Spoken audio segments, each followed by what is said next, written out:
Okay, in terms of members of the committee, and then myself, Shada Sheikh from Limpopo.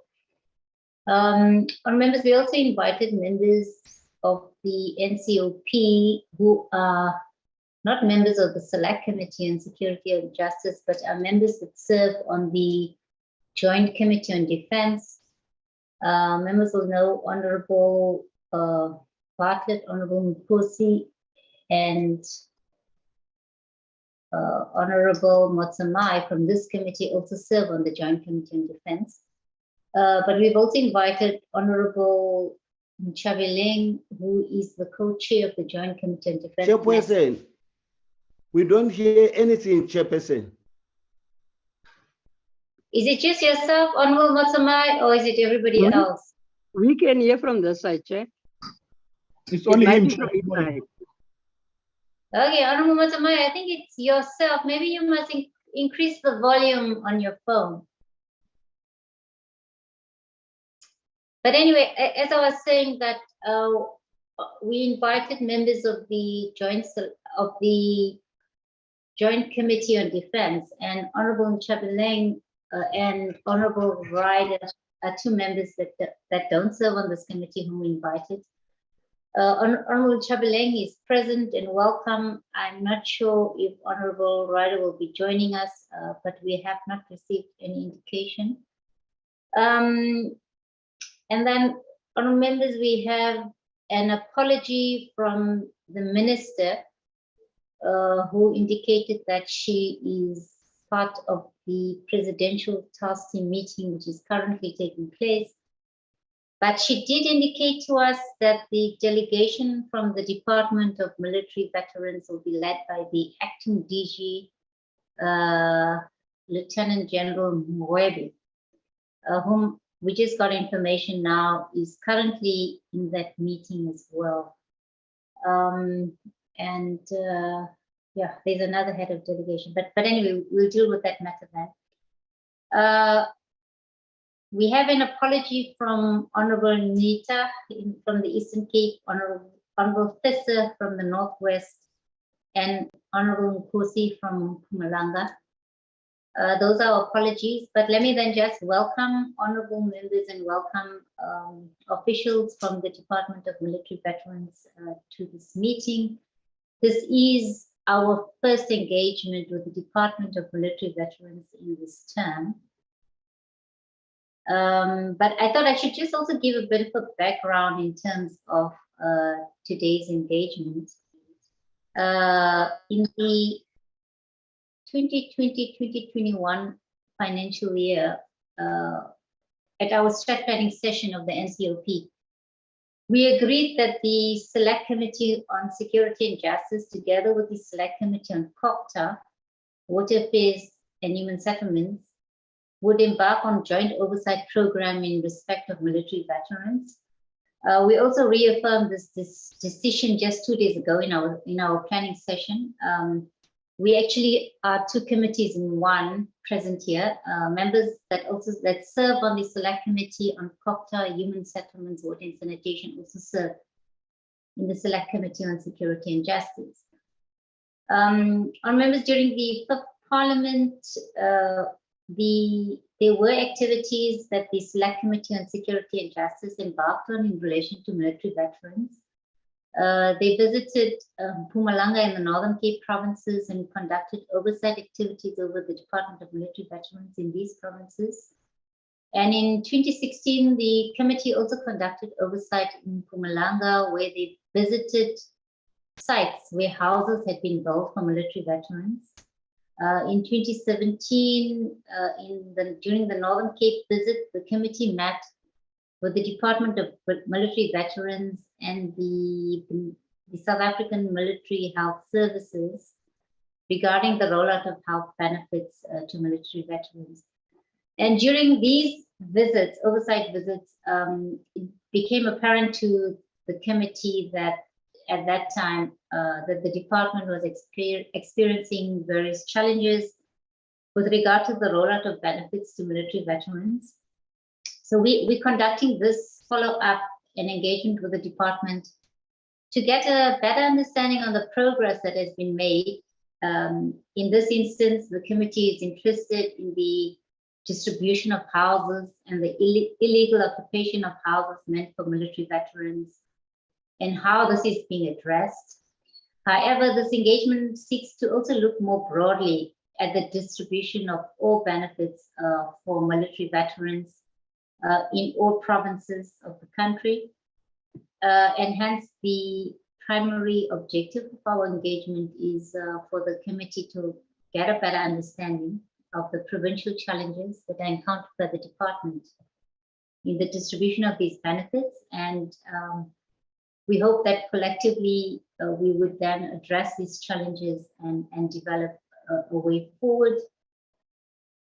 So our expectation from the Department of Military Veterans is that we get an overview of the benefits for military veterans.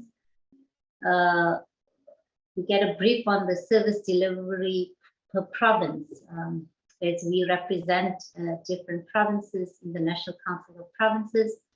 But also, as we continue doing our oversight work, we can then focus on specific areas. We're also expecting a presentation on the challenges in delivery of benefits and an update on the maintenance of the Department of Military Veterans database. Okay, let me then welcome the department to make that presentation.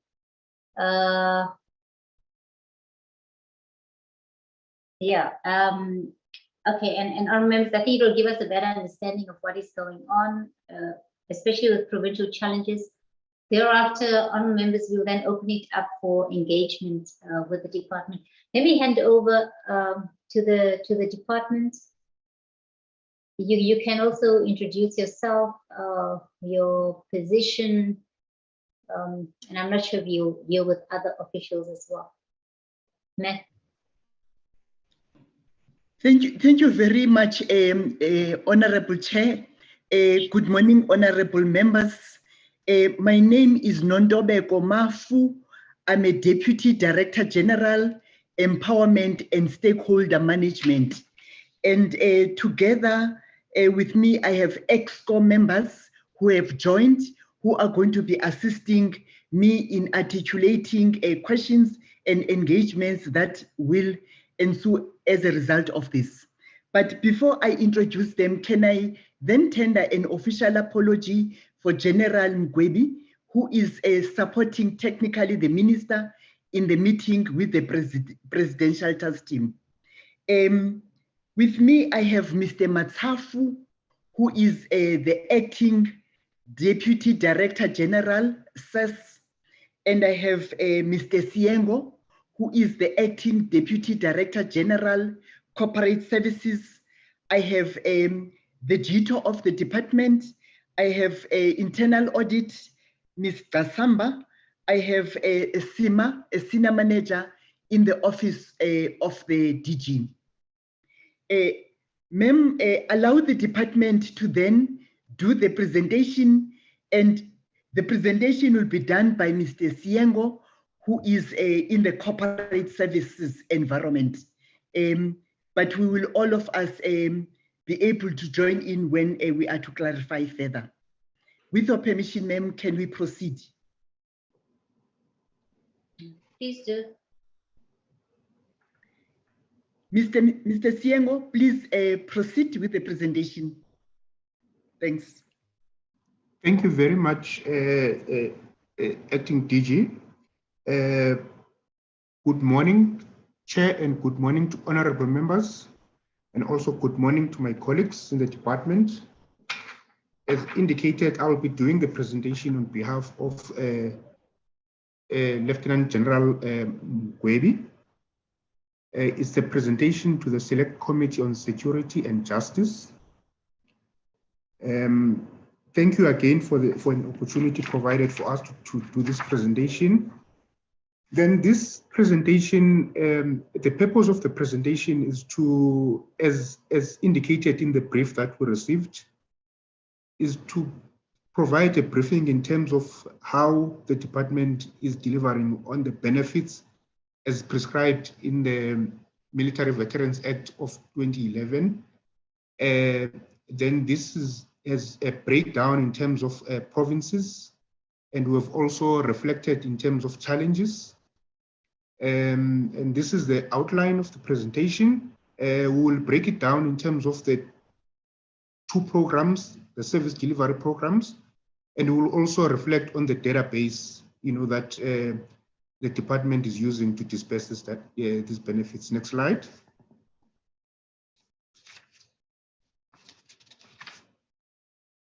And then next slide. And then in terms of, these are the benefits that the department, 11 benefits that the department, in terms of the Act, they are prescribed to deliver.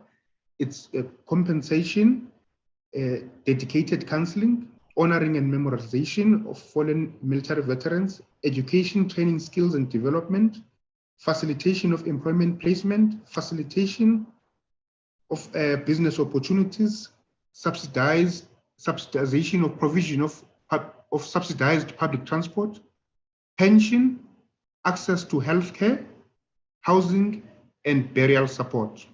So these are the 11 benefits that the department is dispersing. It's supposed to be prescribed in the Act. And then how then these benefits are broken down in terms of the departmental structure. In the program 2, which is the socio-economic support program, it's responsible for most of the benefits. Currently, this program is dispersing 5 of the benefits, which is compensation, dedicated counseling and treatment, access to healthcare, housing and education. The benefits that have not yet been activated by the department is the pension benefit and also provision of subsidized public transport. And then when we move on to program 3, program 3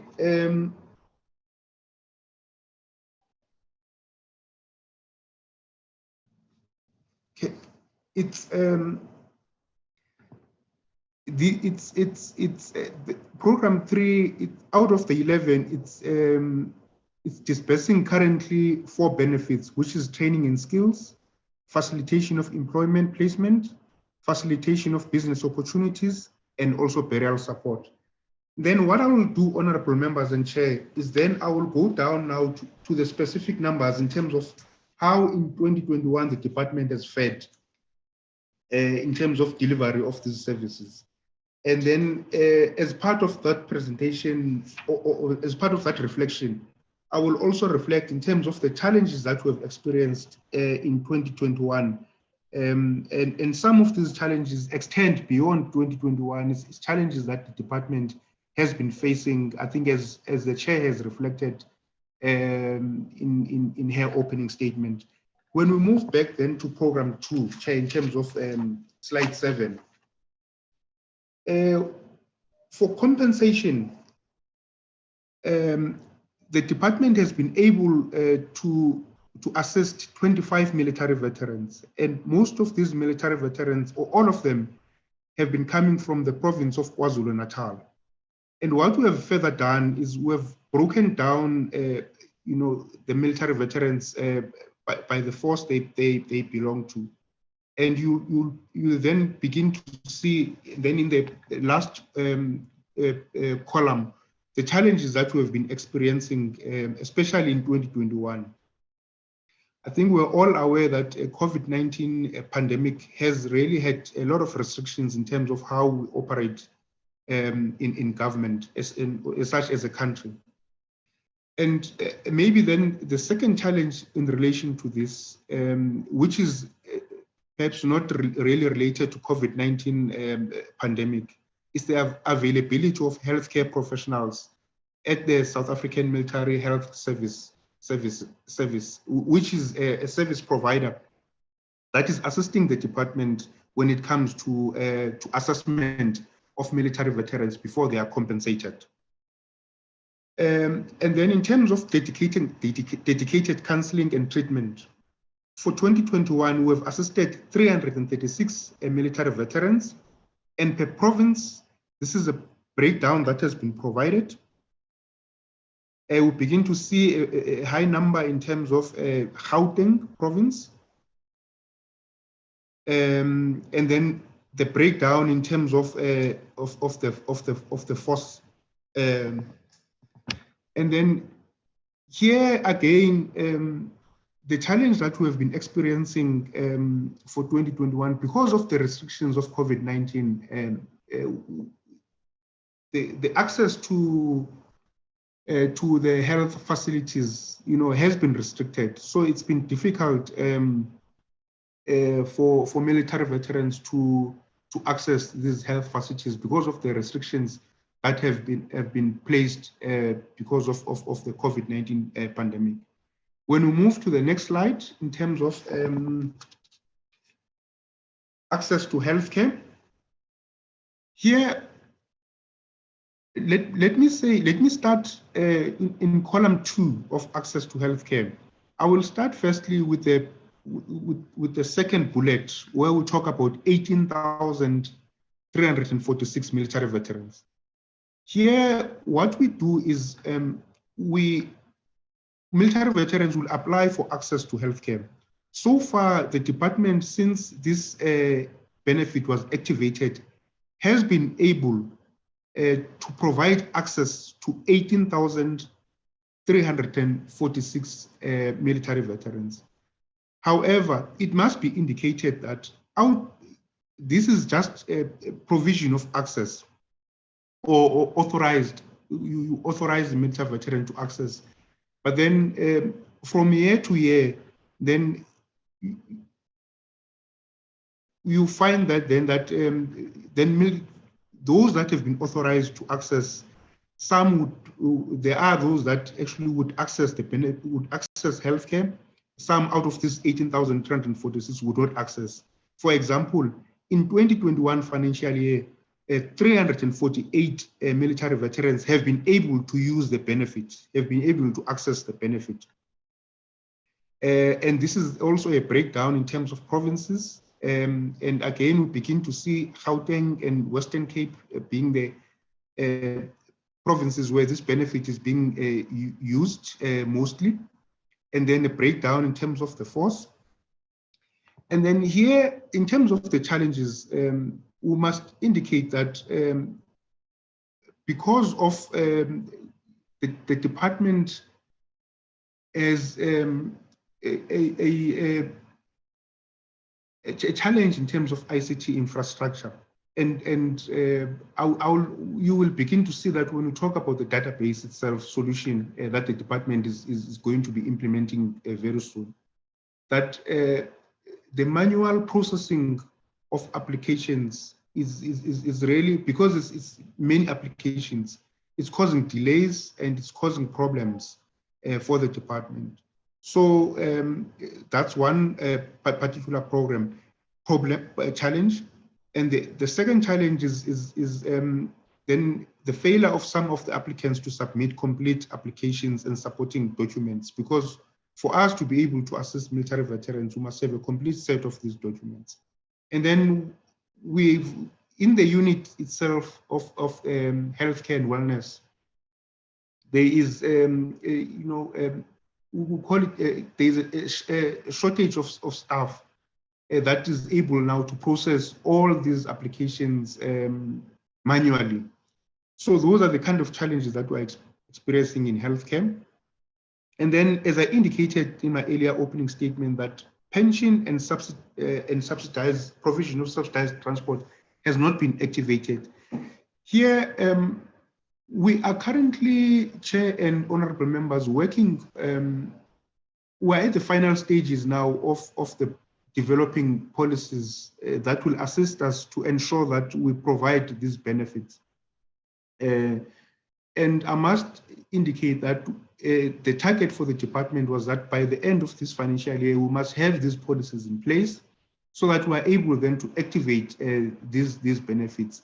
There's been several engagements between ourselves as a department and the sister departments that are going to assist us to disperse these benefits. For example, in terms of pension, we have been talking to National Treasury, Government Pensions Administrating Agency, and also to Department of Social Development. They've been really been assisting, adding value in terms of ensuring that this the policy for this we align in relation to the provision of pension.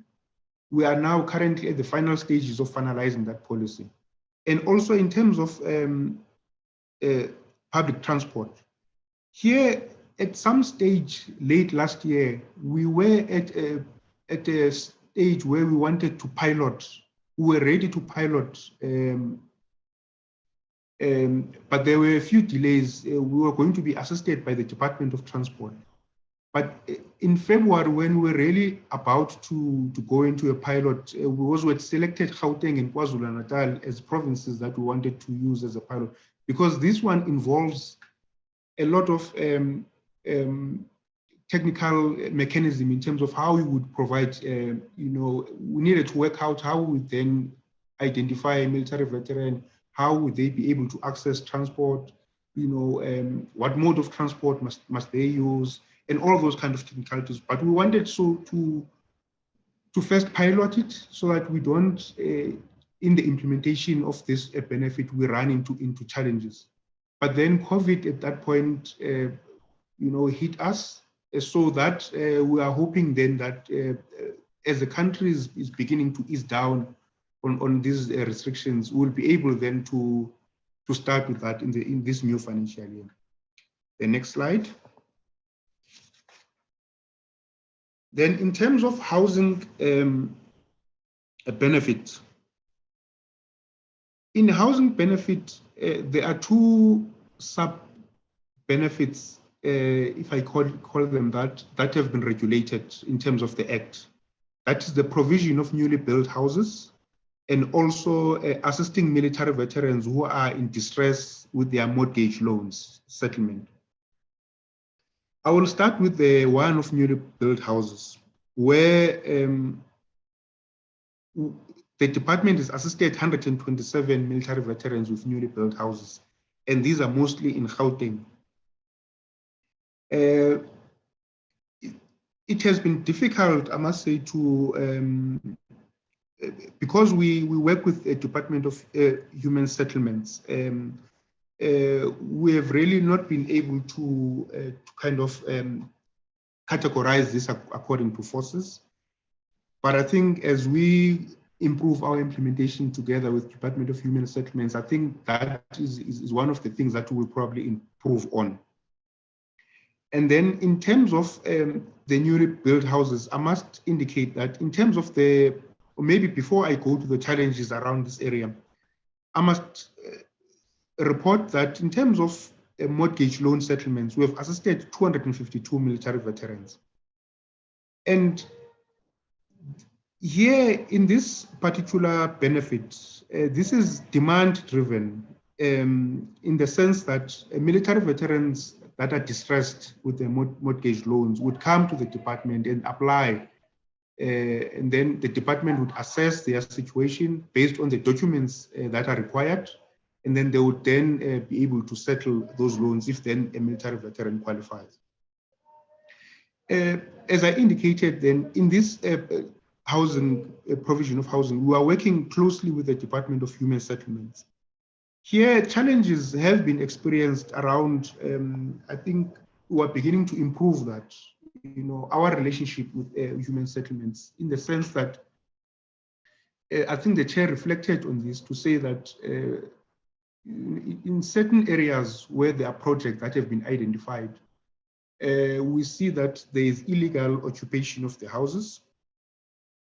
And also, we also see that especially in Gauteng, in areas where there's projects have been identified, projects would go ahead, but then infrastructure in terms of supporting that those houses would not be visible, or it would come at a later stage. And it, of course, when you build houses without infrastructure, that provides problems.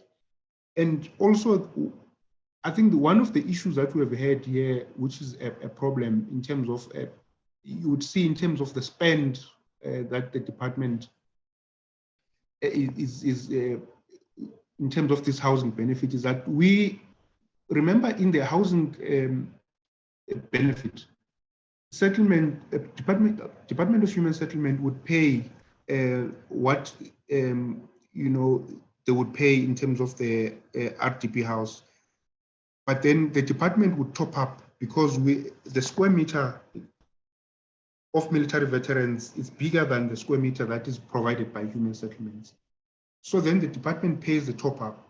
But what you then find is that provinces do not submit invoices to the department. Hence, it affects the spend of the Department of Military Veterans in this area.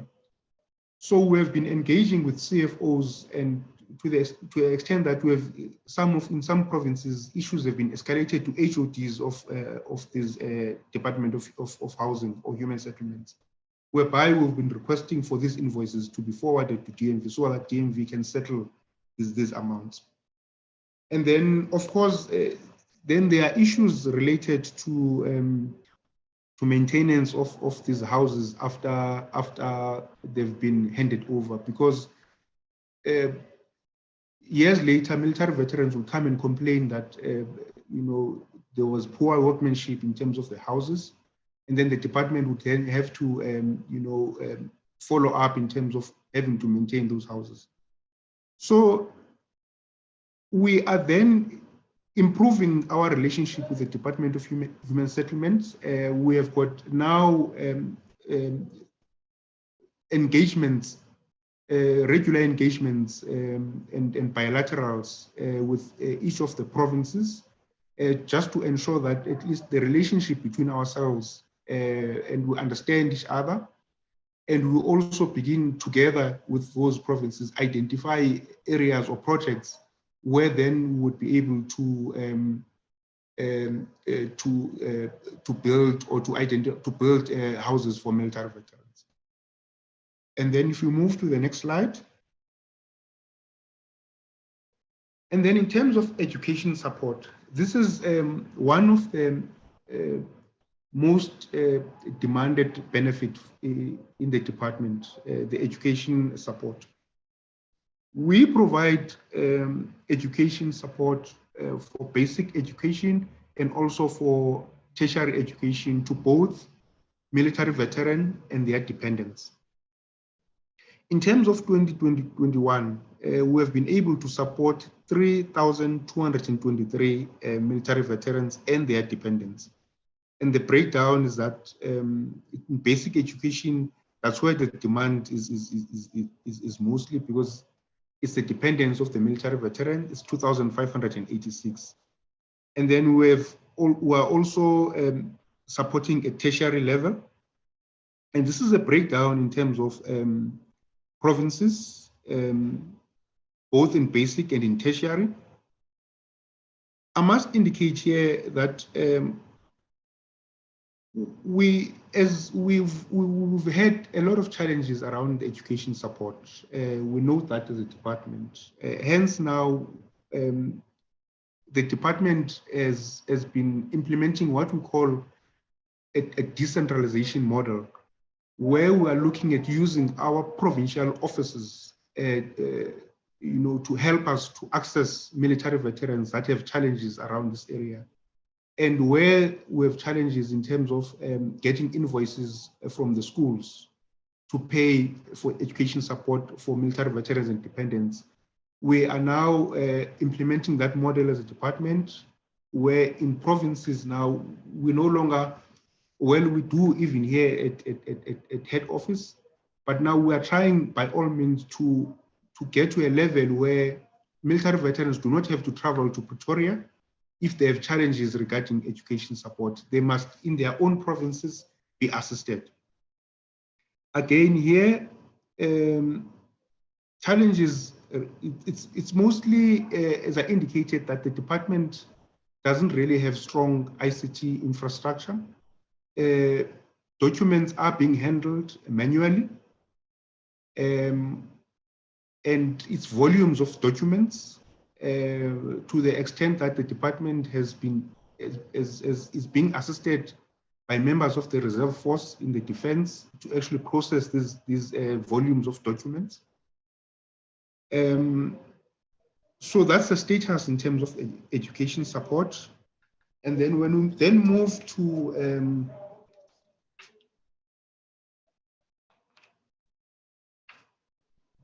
program 3, which is empowerment and stakeholder management,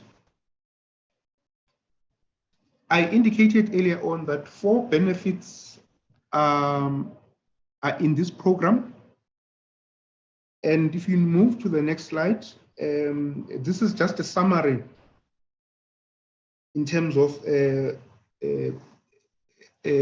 how then these benefits, this is only focusing on skills, employment placement, and business that has been facilitated, or opportunities that have been facilitated in terms of business for military veterans. This is just a table in terms of the summary that to say that for 2021, for skills, 369 military veterans have been approved. 129 veterans have been placed in terms of employment. For businesses, 121 have been assisted. How, in terms of business, we work as a department is that we work with our sister departments. We identify military veterans companies will come and apply in the department to be assisted. So we vet the companies, and then we talk to our sister departments to actually prioritize military veterans company when business opportunities become available. So that's a model that we use in the department. And then when we go then to the next slides, we will then go province by province to break it down. To say that in terms of Eastern Cape, the department has assisted 5 military veterans in terms of training and skills development, facilitated for employment placement 2 military veterans, has assisted 67 military veterans in terms of burial support. And then in terms of business opportunities, we've assisted 4 companies of military veterans. And these are the challenges that we are facing here. Again, you will begin to see the issue of the manual processing of documents in the department that is becoming a problem across all benefits. And again, here, what we are saying here as a challenge also is that I indicated earlier on what we do as a department, we speak to our sister departments, even both in terms of business opportunities and employment placement. When we train a military veteran or assist to train a military veteran, we really don't have a mechanism of monitoring and evaluation to assess whether that military veteran has got employment elsewhere. It might be that as a department, we are underreporting in this area because we know for a fact that, out of all the military veterans that we've trained, some do not come back to the department and provide feedback when they've received employment elsewhere. But for those then that we directly place and assist, then we're able to report on those. So hence we're saying then it then becomes a challenge for us. Hence we're saying the M&E part of it is a challenge. When we move to the next province, which is Western Cape, here you would see the numbers. It's 151 for training and skills development. Employment placement, it's 1. We've assisted 32 military veterans to be buried, and business opportunities 4. And here we have really not have any, in terms of training and development in the Western Cape, because of the proactive approach that the department has taken. Because in the past, what we used to do, we used to wait for military veterans to come and apply for the skills and development program. But now what we have decided to do as a department is to be proactive and to go out and invite military veterans and identify opportunities in terms of skills, training programs. So that has really assisted us in terms of increasing the numbers that we're training as a department. I will not really, try and stress the point of how much COVID has affected our operations, because you would understand that most of the work that needs to be done in this area, actually in all these 4 benefits, is we needed, there's a level of contact that is required between ourselves and military veterans.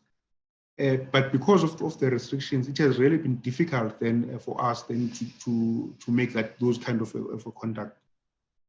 And then again, in the department, when you look at the structure of the department, I think we've reflected on this in our annual report, is that in the service delivery branches, which is Program 2 and Program 3, there's really not a proper alignment in terms of the officials, because you'd find that officials in these areas where there is a requirement for a number of officials to interact or to execute, that the department is thin in terms of officials in those areas. So hence then you would find officials being overworked in those areas.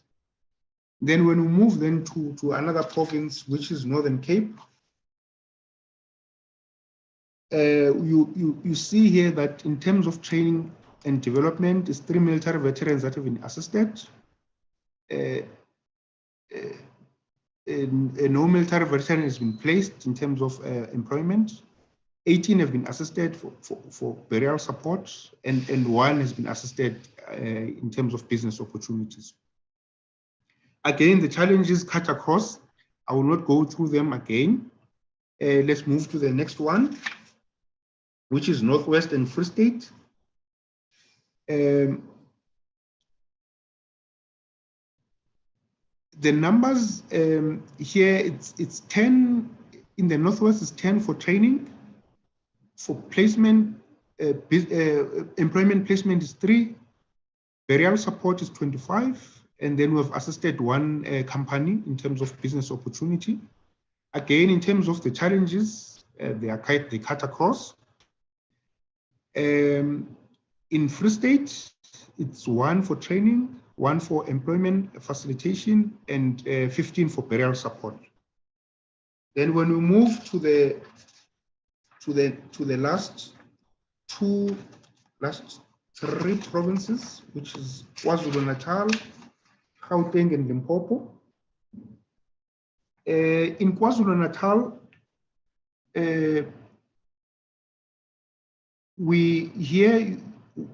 you see when in areas where you see an increase in these numbers, it's the initiative that the department has taken to say that we're going to do what we call as Operation Hlasela, where we'll be proactive and go to these provinces and interact with veterans, so that then we're able to identify the skills gaps and needs for military veterans. So then it is really beginning to improve in terms of how the department is providing this benefit. And then when we move to Gauteng, again with Gauteng, it's even when you look at the numbers in terms of the database, I mean, a large number of military veterans are in Gauteng. They reside in Gauteng. So you begin to see large numbers here. And perhaps I think the advantage here is the fact that DMV headquarters are situated here. So, and then when we then move to Limpopo province,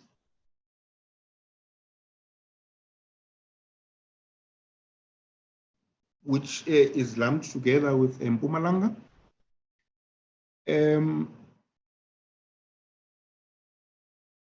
These are the numbers being reported.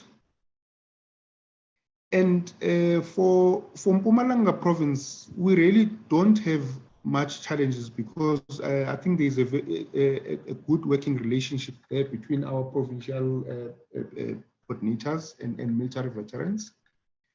And again, the challenges here, they cut across. And maybe what I can say in summary before I go to the summary of the challenge is that in Program 3, where the department has taken a proactive initiative to do Operation Hlasela, we begin to see an increase in numbers of the benefit being taken by military veterans. So now with the easing of restrictions, I think we are going to improve on how then we disperse these benefits. And especially now with the model that the department is beginning to implement of decentralization and using our provincial offices more effectively, I think we are going to improve in terms of these benefits. And then if we then go to the next slide, which talks to the summary really of the key challenges, especially for 2020-21 financial year, is that COVID-19 pandemic has severely affected our operations.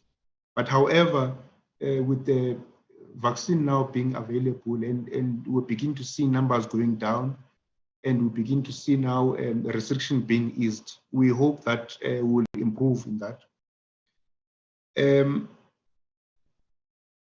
And there, I think we've got a lot of projects that are in the pipeline. And when we are saying, what we are saying is that when we begin to implement these projects, we are going to begin to see a lot of impact in terms of uptake by military veterans. And these projects, the planning of these projects has been better now. And we really want, when we begin to implement these projects, to improve in terms of how we have been doing this. And again, in terms of mitigation, I think I indicated that we're beginning to use now our provinces better. And furthermore, we want, as I indicated, that we've got a lot of projects in the pipeline that we are fast tracking in terms of approval, so that they can have an impact in terms of the benefits. Then when we move then to the database,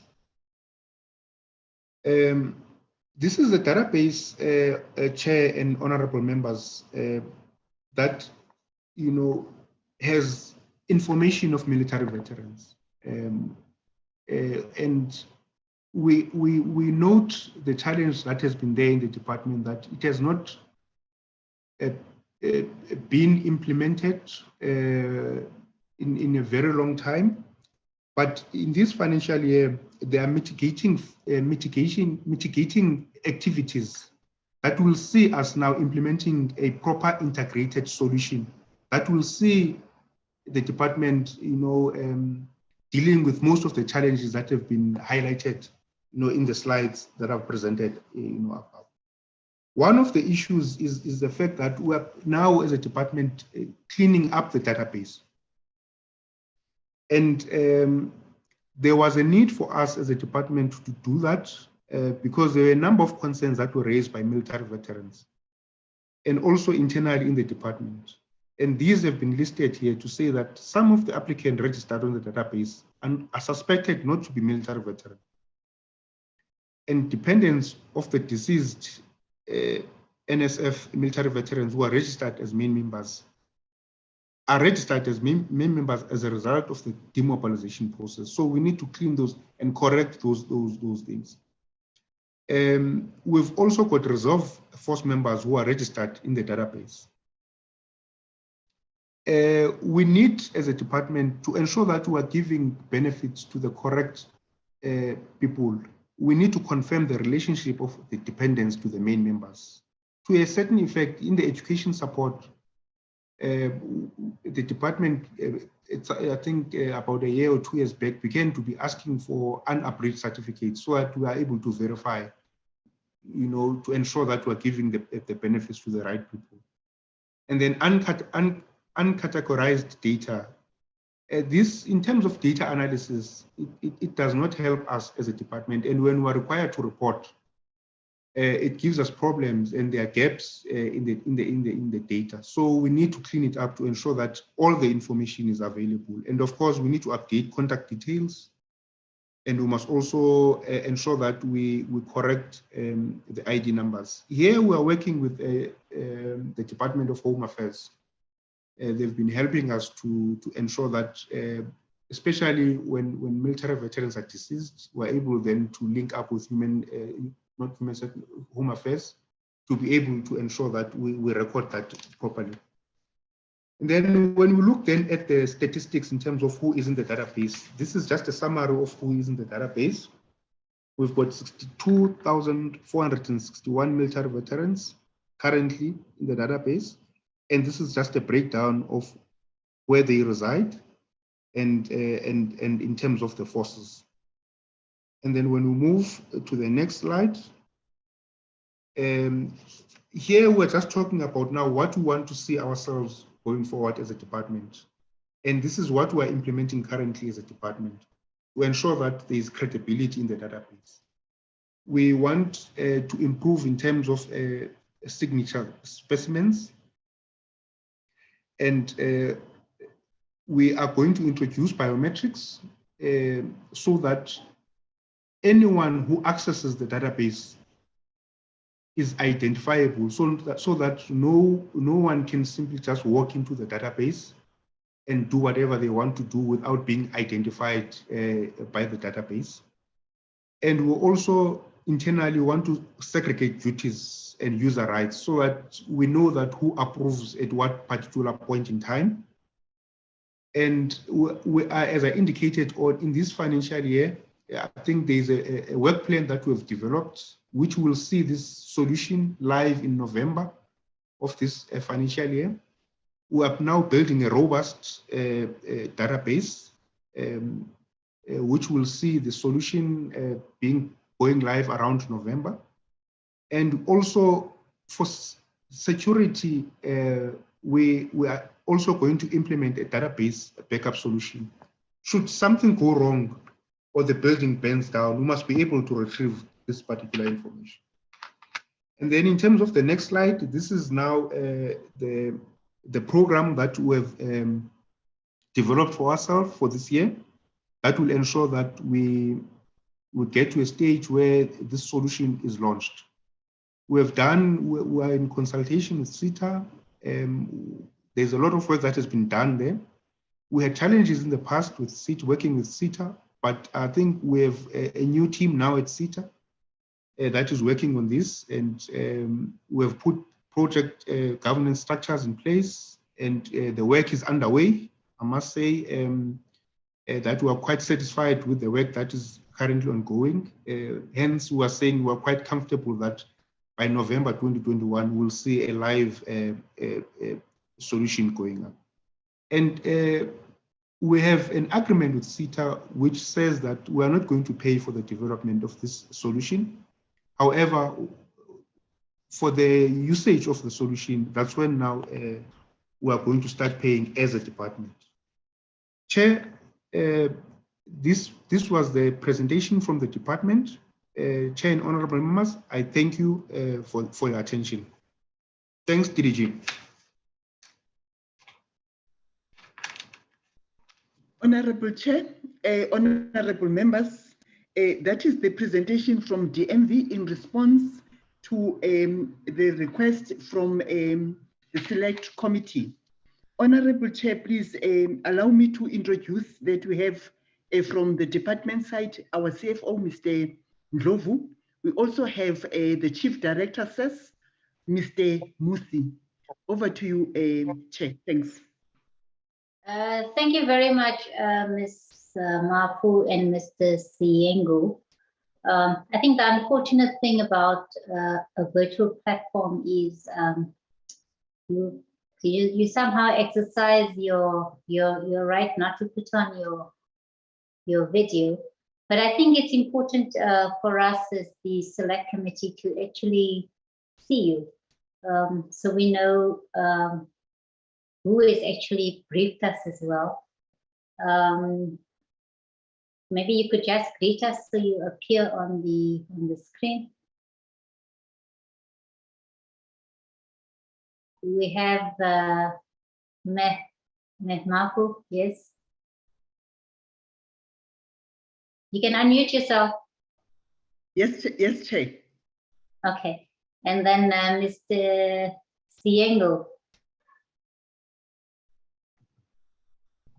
Yes. Okay. Yes, Chair. Okay, no, thank you for indulging me and the committee on this. And let me thank you once again for your presentation. And I'm sure as and when the other members from the department address the committee, we'll also have an opportunity to see them. And I think as members address you as well, you would have an opportunity to know the members of the select committee. Our members, let me open it up for questions of clarity and or discussions. Oh wow, that you may have. I see members have already raised their hands. Thank you for that. If I may just look at the order that has raised, we have Honorable Dodovu, Honorable Mtetwa, Honorable Seleku, Honorable Motsamai. Are there any other honorable members who may not be able to use the raise the hand function that would like to ask any question? Okay, but if you do at any point after these deliberations on members, you may ask any question or make any other input that you would like to make. Let me start with Honorable Dodovu. Yeah, thank you very much, Honorable Chair. I really don't know where to start. Firstly, let me welcome the presentation. Albeit I pick up a lot of limitations in the, or shortcomings in the presentation. Firstly, let's agree. This year marks the 27th year since the advent of our new democratic dispensation. Full 27 years. And the Military Veteran Act was promulgated in 2011.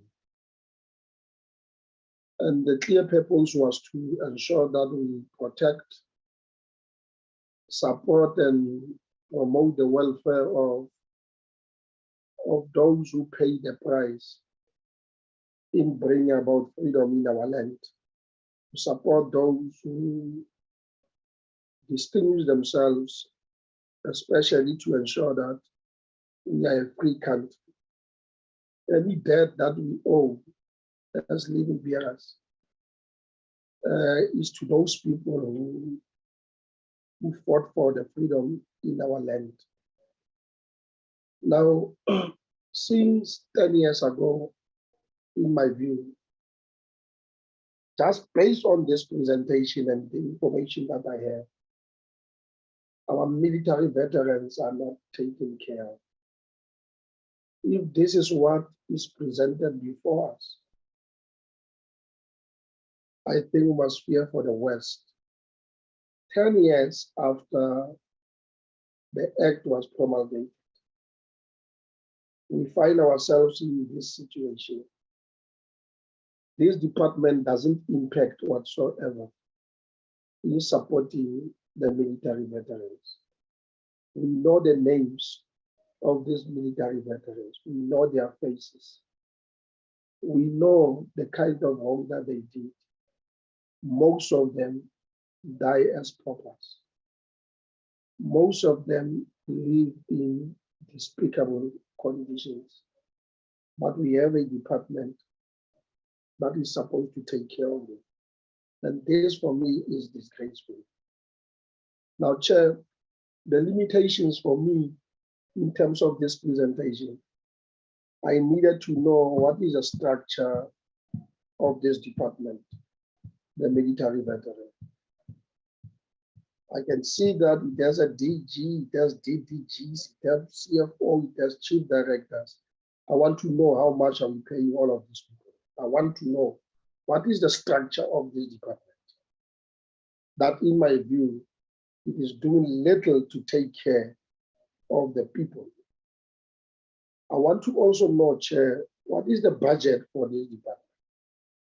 With all the programs, 11 programs that were mentioned here, that the department was supposed to unfold and ensure that it takes care of its military veterans. According to this presentation, about 5 projects are unfolded, whether it's health, it is education, and the most important one, pensions for these people. It is not taken care of. And for me, this is a very, very serious problem. We want to know what is the budget of this department. And this is the second point that I'm missing in this presentation, Madam Chair. The third one, it is the plan on how, with important milestones, a plan with key performance areas and key performance indicators on when and how they are going to achieve all of these things. It is pity that the minister is not here. I would have loved the minister to be here to answer to this particular question. We cannot afford a situation whereby our veterans, our military veterans, are not supported. Even this presentation does tell us about some coordinators. It means a person who is in Bizana or who is in Zirast, if he wants to reach the department, he can only go to Pretoria. Or some coordinators that this thing needs to be explained. It cannot be accepted. We know people who die every day, and they are military veterans. I speak in here of those that I know who are in the MK, Mkonto Sizwe. We bury them all the time, and those who are in the self-defense units, who fought for the freedom in our land. They are not taken care of. They are frustrated. They are unemployed. Whereas we have a department that is supposed to help them. And in my view, it's not helping them as it should. The systems were put in place properly, formally, legally by the promulgation of the Act of 2011. It is 10 years down the line. Some of them don't even have houses. And this program of the Department of Human Settlement is not even explained properly. What is happening? Why can't they be facilitated? And for me, this is unacceptable. These are the things that we need to address, Chair. And in my view, I think we need to follow everything about the department, especially its structure, its budget, and its strategic plans in terms of what is it that it is doing to support the military veterans. And you can even see the presentation. This is skewed. There are those provinces that have 1 or 2 people, 3 people, and other provinces are advantaged. And I don't understand why. If this department has got to start somewhere, it must start there in Zirast. There are people who were part, 90% of them were part of what was called the Tulu detachment. And then these are the people who are suffering, who, in my view, are not taken care of. And I think a serious, urgent intervention is needed for this department, because we cannot allow this situation to go unattended, Chair. Thanks.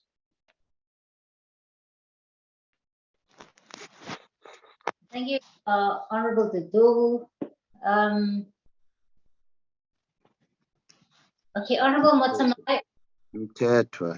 Yes, I see your hand was up. You put it down, but you were next, right? Honorable Mtetwa. Thank you very much, Chair. For firstly, let me acknowledge the presentation. It had assisted us in some of the information that one was having some challenge questions, especially special questions on it. But I just want to ask 1 or 2 things, Chair. in your program 3, you indicated, I don't know whether they can flag for me program 3. There are issues there that they raise, in particular where they regard on the on the veteran that is unknown, but there is a number. It's written 8, but unknown. Are these unknown those veterans that are still struggling to get into your database because of lack of information, or others? What's exactly this unknown? If I may be explained that. And if possible, in terms of your data, I'm happy that now you are building up a very clean data that is going to be understood by everybody. In your data, how many of those veterans that are still outside your basket that you still had to put it in, and due to other logistical information, they are still not yet in? Is it possible that you can give us a number so that we can intervene? This is in line with the question of Mr. Totov, that you may find that a lot of these veterans that we are known of by us are still struggling outside there, and they are still telling us that they're being pushed to left and right. They don't know, today they want this information, tomorrow is that. What are the difficulties to get these people into the database? And those that are in the database, who are these people that are coming in unknown? And what is their claim? Thank you very much, Chair. Thank you, Honorable Tito. Honorable Matsamai. Thank you so much, Chairperson. Chairperson, you see here we are talking about the people who fought for the land, the people who bring us where we are, the military veterans. These people are suffering, Chairperson. If you can visit the Department of Military Veterans in Pretoria, because it's the only head office in 9 provinces, which is in Hatfield in Pretoria, where you will find our people being turned back to their places. Some of these people, they are from KwaZulu-Natal, some from Mpumalanga, some from Limpopo, all over these 9 provinces. We have only head office, which is in Pretoria. We don't have satellite offices within the country, so that the people who are from Limpopo can be helped. You will find that when you go to, you are coming from Eastern Cape and you go to Cape Town, you will find that the department, who people are working at the department, they said, we cannot help you with your dependent because we are going for a funeral and you don't have money. There was an SRD in department which was given 1,200, which was given to the military veterans. That was helping the military veterans for transport and so on. There's nothing like that now. They don't benefit anything about that. And I just want to say something, Chair. The benefit of the military veterans, 2016, 2017, the department were paying the dependent 42,500 for the student to attend school. Now, the department is paying the student 20,000. And on that schools, they will simply say, we cannot take your child because on this school we want 21,000 or 21,500. And they will simply say, no, we can't. The department will simply say, the military veteran will provide the money of the second. But those military veterans are not working. Another thing, Chairperson, about the issue of the houses of the military veteran. There are plenty of houses which are being sold to the non-military veterans. And on those houses, when the military veterans report to the department that we are staying in the houses and the people have occupied, when you get in the military veteran houses, there's a showroom, the house that is being called the showroom, to show the people this house is made for the military veteran is going to be like this. People are sold those houses to the non-military veterans, and the department doesn't take any action. And another thing, Chairperson, I fail to understand there's an information which was leaked about 4 billion of corruption on the Department of Military Veterans, where there's a security company called cyber security, which was paid 222,580,67 rand.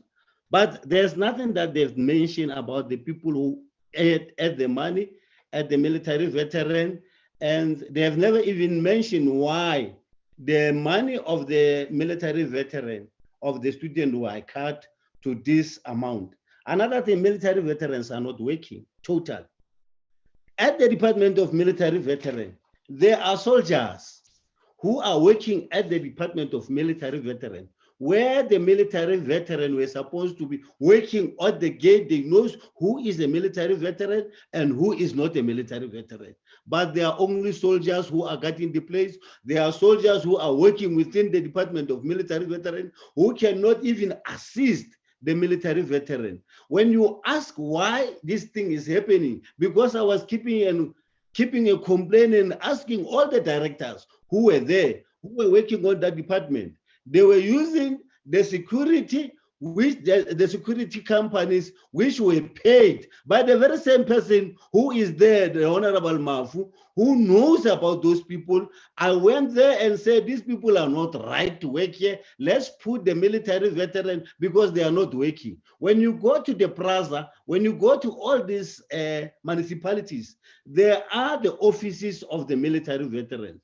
Why the department doesn't intervene so that these people can get an employment? They have 62,000 military veterans, but now why they are failing to pay for their dependent? When you go to the Sky City here next to me, the students have been removed from the school from the Department of Military Veteran because they say the Department of the Military Veteran cannot pay for you. I even talked to the Chief Director Musi, who is also there, but he assists. But when he assists to pay 20,000 or 40,000 for 2 children, what about that 6,000 that remain for a person who cannot pay for that 6,000 because she's not working? There is a very serious problem of the military veteran. There's Sam here next to me. Sam is dying for 5 years. He was complaining about electricity. He is using oxygen pipe. At his house, there's no electricity. And when you go and ask the department, I call a lot of people from the department, even the deputy minister. I told him that this man doesn't have electric on his house. But on other houses, there is a non-military veteran who are staying. Why don't you take those people and bring them that side? He don't even have food. Most of these people, they don't have food to eat because they are not working. They have only houses. They cannot even buy a bed to sleep on that bed. They are using these jars. Some of them, they are using jars to sleep with them at their own houses. Can we intervene on this? Chairperson, I would like, we must go to do oversight at the Department of Military Veterans and see what is happening there. There's a big problem that side. I thank you, Chair. Thank you, Honorable Motsumai. Honorable Bartlett.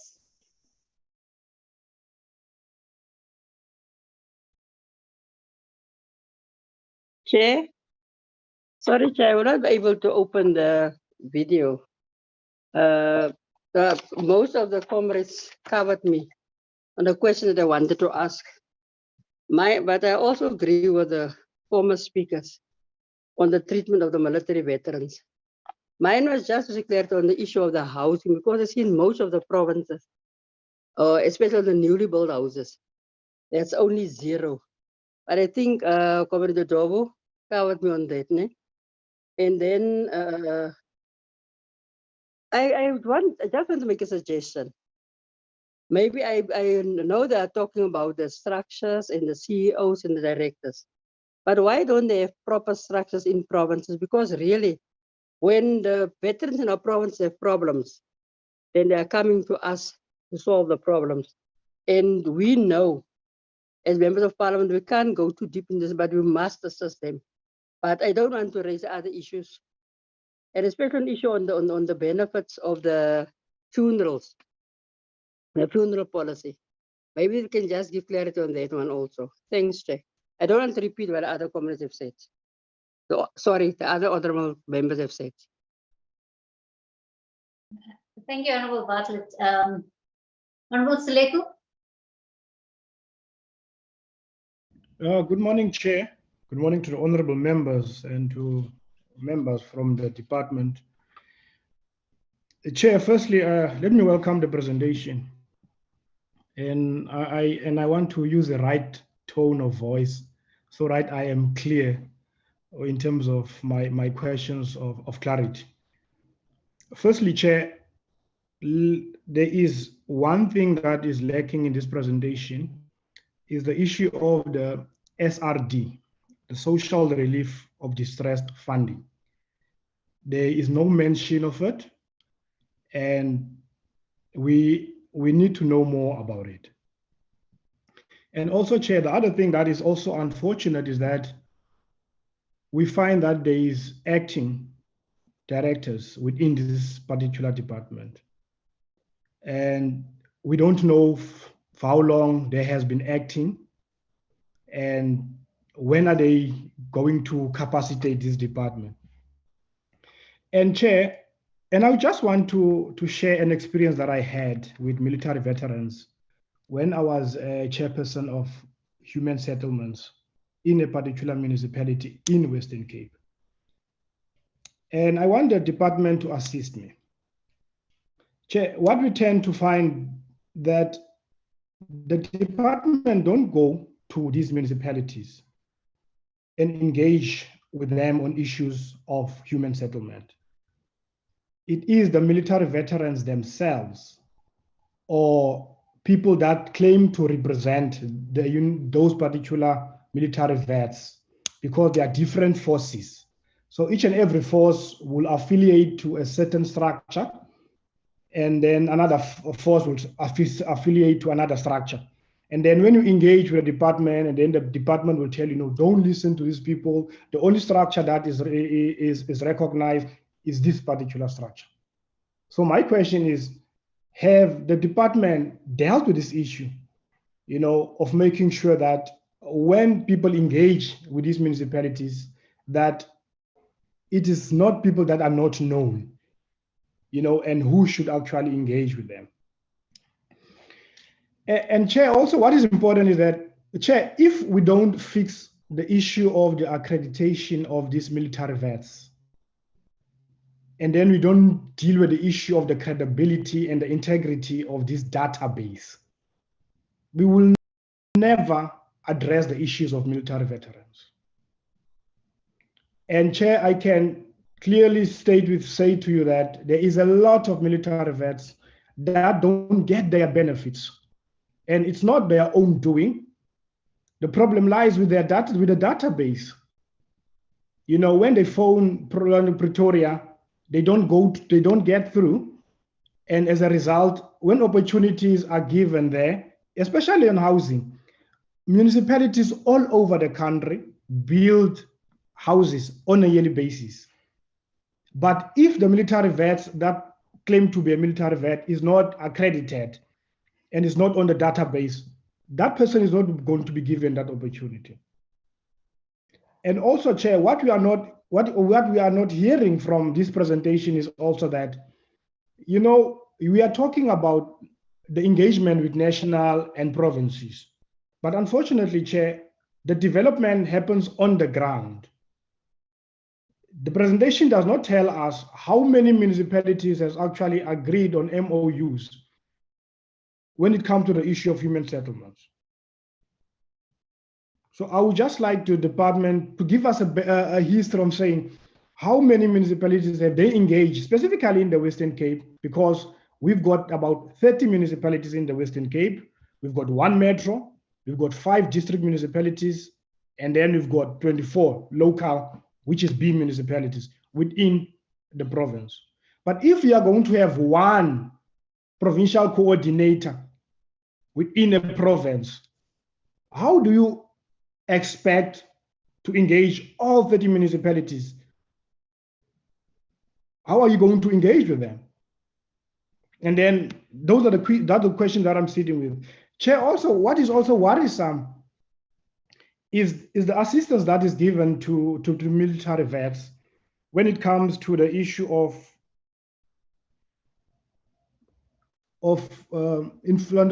job opportunities.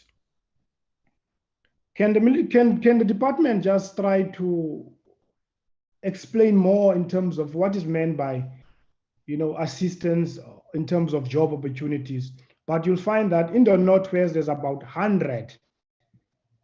It's either it's giving advice and job opportunities, or in the Northwest, there's about 100. But what is lacking, Chair, is the different forces. And then they will say not applicable. And then they will look at challenges and say it's not applicable. It can never be acceptable, Chair, when it comes to job opportunities of businesses, because they must be able to tell us as members of parliament, how many military vets have been assisted to establish their own businesses, and to which force do they belong to, so that we can have an understanding, so that we can see, because which military veterans are given preference by government and which military vets are not given preference. So when that detail is lacking, then it raises some questions as to why when it comes to business opportunities, that some information is not given. You should be able to tell us how many of these military vets are actually operating business, and from which force are they, so that we can have an understanding. Also, Chair, in terms of other benefits, Chair, that are lacking, and it's unfortunate that the minister is not here, and it's our first engagement in the 6th Parliament. And then if you read in terms of our briefing from the previous 5th Parliament, the minister has not even attended once. In the 5th Parliament, when we dealt, when members dealt with the issue of military vets, the minister was nowhere. And we are starting with our first engagement. The minister is still not here, and there's not even a deputy minister. So those issues or those actions might raise the question of how serious do they take the issue of military vets? If for 5 years they don't engage with select committees, and now we are starting in the 6th Parliament, she's also not here.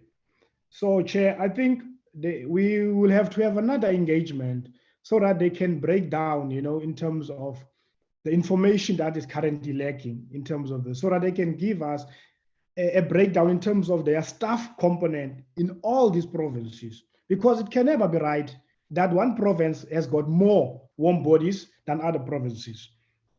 So why does one province have preference than other provinces? Because I believe all military vets should be treated the same, and they should be given the same issues. Also, Chair, in terms of the issue of military vets that are not on the database, of military vets that has passed away, can the department give us an indication as how many military vets actually passed away without being given their duly, deserving benefits, due to the fact that there are challenges within the department? And because I appreciate the fact that it's COVID. COVID did not just give the department problems. COVID just added problems that were already there. It just actually escalated the problem that the department has been facing. So people cannot come to us and tell us due to COVID is Asilanduga, because if you go back in terms of the last financial years, you'll find that there has not been any progress made. There's always been challenges. And what COVID has done was just to expose the department in terms of their non-performance. And there are no clear plans as to how this department is going to make sure that they do actually do what is expected from them. And also in terms of the bursaries like that are given to children of military veterans. One would always like to hear about success stories. Don't just tell me that, no, I've given someone a bursary, and after that person has been given a bursary, and this is how many people have been able to be employed, because that's what we tend to do as government. We say, nah, we've given you an opportunity to be on EPWP. And then after 3 months, you go and sit at home. Thank you very much. Oh, thank you. Thank you, Honorable Seleku. Honorable Chabeleng, I saw your hand up at some point, but I also know you were kicked out of the system. I'm not sure if you're covered, or do you still have any question or comment you would like to make? Honorable Chabeleng? Yes, thanks, Chair. Am I audible? Yes, you are. Please continue. Yeah, my reception is very poor. Thanks a lot. I agree with all the points raised by the members, particularly Honorable Dodovu, and all those who spoke after him. But the issues raised by Ntate Seleku, I think, are very important, because they actually show that we represent different formations, even in Parliament. And by that, our responsibility as a committee is to ensure that those who benefit must be the right people to benefit.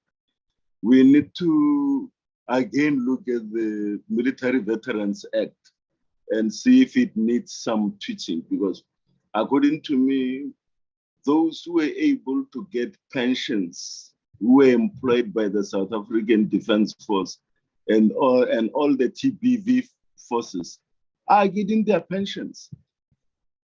They made contributions they were paid, they made their own contributions, that they have their own pensions now. This is going to be an addition on top of what they're earning. So we need to look at the act. If we say it's everybody who has ever been in an army, then it's okay. But we need to be able to define and redefine.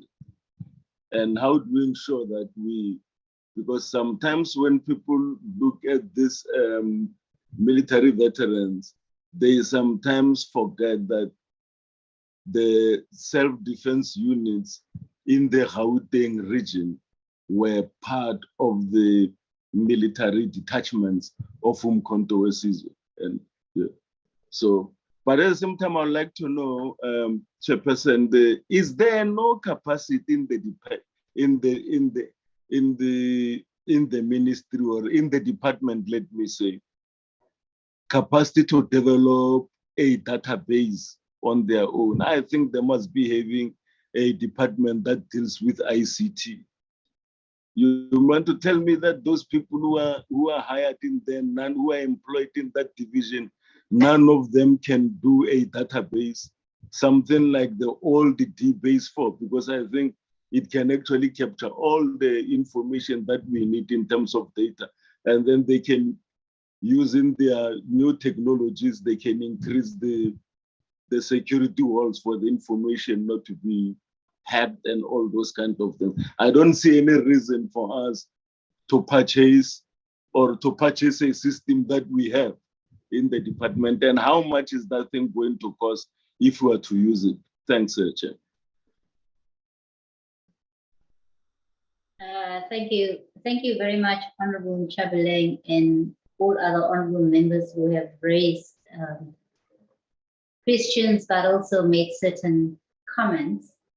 I think I want to agree as well with Honorable Dodovu that and other members who have relayed the sentiment with regard to the unavailability of the minister. And on members, I think Honorable Matamai has also indicated that I think there is that need for us as well to go further and do oversight over the department itself, while our interest is, even in terms of this session, has also been largely in terms of provinces.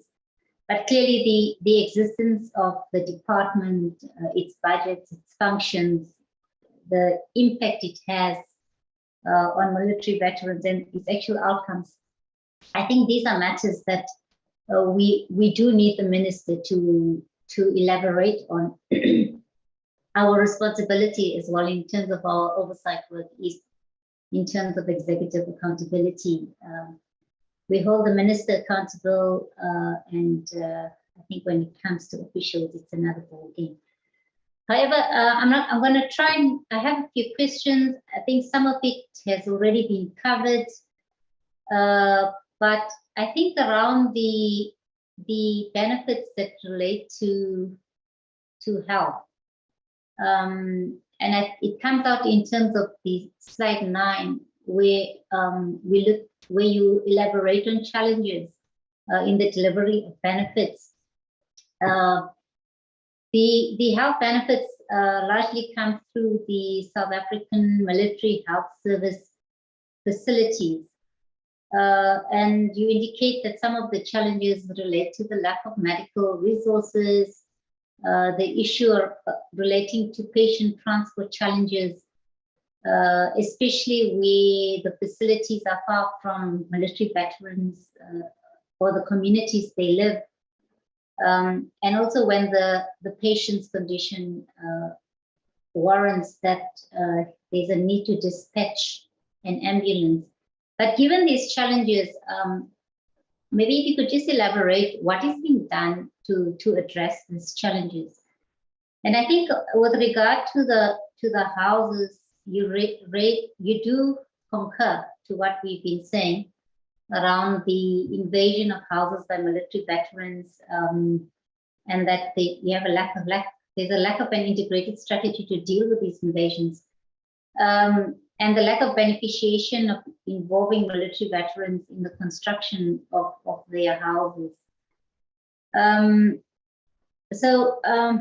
Just in terms of this issue of health and housing, it has been a critical concern of the committee during the 5th Parliament. But I think it's important that the department also explains what is being done to address the challenges on a provincial basis. I know in terms of your presentation, you indicated the issue that you have a better relationship with the Department of Human Settlements, that you have regular engagements and bilaterals.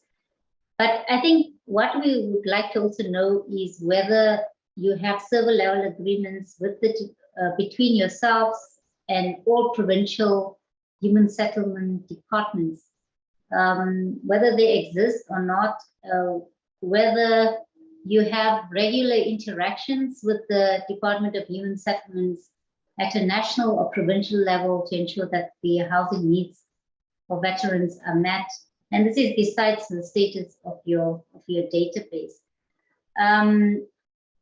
And also, what I know you mentioned you do monitoring, but what monitoring and evaluation mechanisms does the department do to ensure that benefits are reaching the actual military veterans themselves? And you mentioned the 252 mortgage loan settlements in slide 9 as well. You've indicated that it's demand driven, and if a military veteran qualifies, you settle. But maybe just also indicate what is the challenges with regard to this, and especially with regard to this and in relation to your database, because your database is not complete. But you also mentioned that in Mpumalanga you have a good working relationship. There aren't that many challenges. Perhaps also elaborate, I mean, what makes Mpumalanga different? I mean, what else contributes to making your engagements in Mpumalanga different with other provinces where you experience more challenges? And And then also, I think with the database, members have covered it quite sufficiently, but you state in your solutions on slide 26 that the solution to the database will be implemented by November 2021. But maybe give an indication of between now and then, what steps have you put in place for the year to end, that the benefits reach the correct military veterans in respect of the provincial distribution of benefits prior to this date? And obviously, members have raised issues around provincial offices, but are these provincial offices sufficiently capacitated to ensure benefits are being distributed effectively, and what are the challenges that you encounter at the provincial level in terms of distribution of benefits to military veterans? I think, yeah, let me pause there and allow the department to respond where they can. I understand there's some matters you might not be able to respond to, which would require the minister, but please, the floor is yours. Thank you. Thank you very much, Chairperson. Thank you very much, honorable members. I would want to first indicate that the way the department is structured is to disperse 11 benefits to more than 85,000 military veterans, excluding their benefits. And with a budget which is far less, just over 500,000, is a challenge. No, just 500 million is a challenge on its own. As a strategy to mitigate that, honorable members, the department approached the following provincial premier's offices. We started with Mpumalanga with an attempt to have a collaborated efforts in addressing issues of military veterans. And I'll just make an example with health. We were saying there are 3 military hospitals in the country, and that it is almost impossible for those 3 military hospitals, which one is in Western Cape, one in Free State, and one in Gauteng, to actually service all military veterans. We presented and attempted to sign a protocol agreement with Mpumalanga. Unfortunately, it did not see the light of the day. We then went and approached Northwest. We also did not succeed. We then approached a Gauteng government.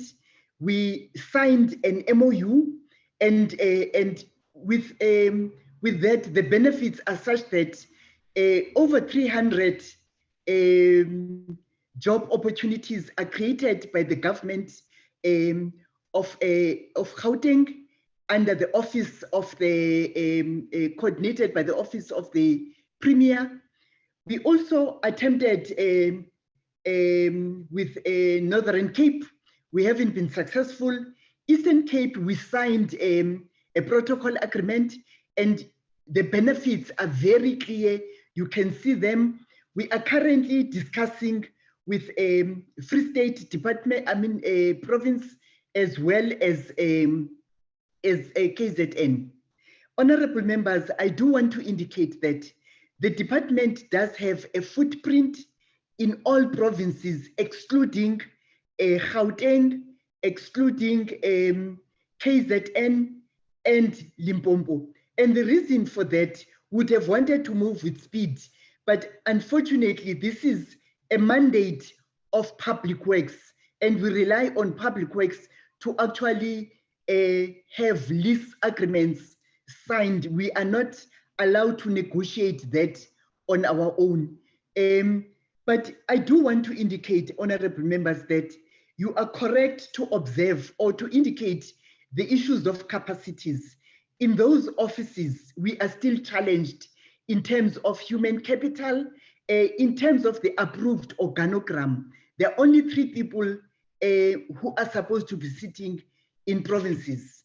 And the department, through the service delivery model, which will then inform the redesigning of the departmental organizational structure, we are hopeful that we will be able to address the issues of human capital so that the head office is busy with policies, with strategies, with monitoring and evaluation, and giving support to provinces, where you'll find that provinces are more resourced in terms of human capital than the national office. It is a shortcoming that is informed by the current approved structure, and the department is actually in the process of engaging and processing that. Honorable members, I would request, and I've said with the CFO, to give a sense of what the budget is all about, and then that will be followed by Mr. Siengo, who's going to touch on the issues of how the department is structured, realizing that, of course, that our structure, the approved organogram, is not responsive to the work that is supposed to be done by the department. And I'll make just an example. With the pension benefit, there is no warm body attached to that benefit. With public transport, there is no warm body attached to that. And that is why I have said the department is busy with reviewing the organogram so that we can actually resource different benefits for them to be responsive to all benefits. I will also then ask Mr. Matsafu to deal with issues of a database, and please, Mr. Matsafu, explain to honorable members the challenges that the department is faced with in terms of the database. I would then ask Mr. Musi to deal with issues of housing and any other issue raised that relates to his portfolio. I will also ask Caroline, who has joined us, to actually assist with the issues of healthcare and wellness. Honorable members, present in this meeting is the PLO of the minister, Mr. Nkabinde, and I'm sure he has noted the issue raised and that he will communicate them back to the ministry, but also from the departmental side, we will advise the ministry of the issues raised. Thank you for now. Over to you, CFO. And please show your face.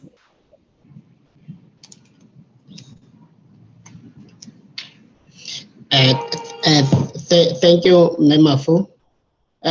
Good morning, Chair. Good morning, honorable members, and good morning to my fellow colleagues.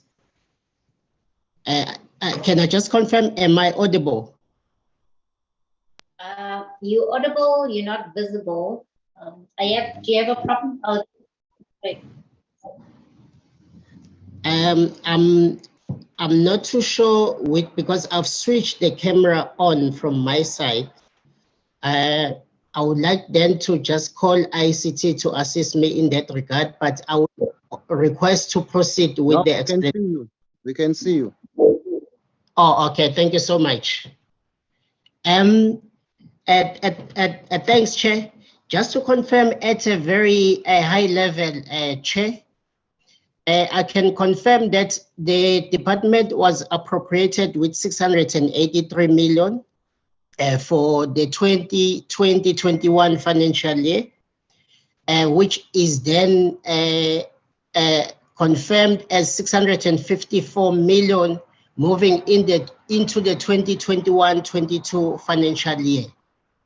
However, Chair, I must just then state, in line with the COVID-19 challenges, with the financial stimulus in the national government, and in line with all the cuts that happened across all government departments, Then the budget was reduced from 683 million to about 480 million in the current financial year.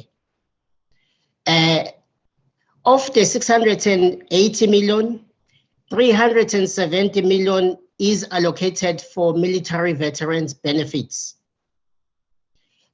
Those military veterans benefits, it's what the colleagues have then indicated in terms of what we were able to then disperse within the current financial year and what we have not been able to then realize, which was mainly transport and pension. And I can just confirm through you, Chair, that of the 683 million, allocation for the cost of employees was 140 million, which was subsequently reduced to 129 million, in line with the financial constraints that are observed within the national government. So I would like to say at a high level, those are the numbers I can confirm, Chair.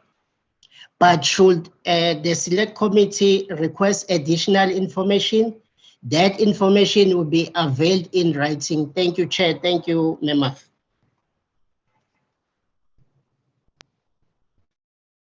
Thank you, CFO. Can we then have Mr. Siengo on the issues of planning, maybe touch on issues raised around that? Thanks. Thank you very much, DDG and Chair. In terms of the structure itself, I think maybe let me start with the bit of a background, Chair, to say that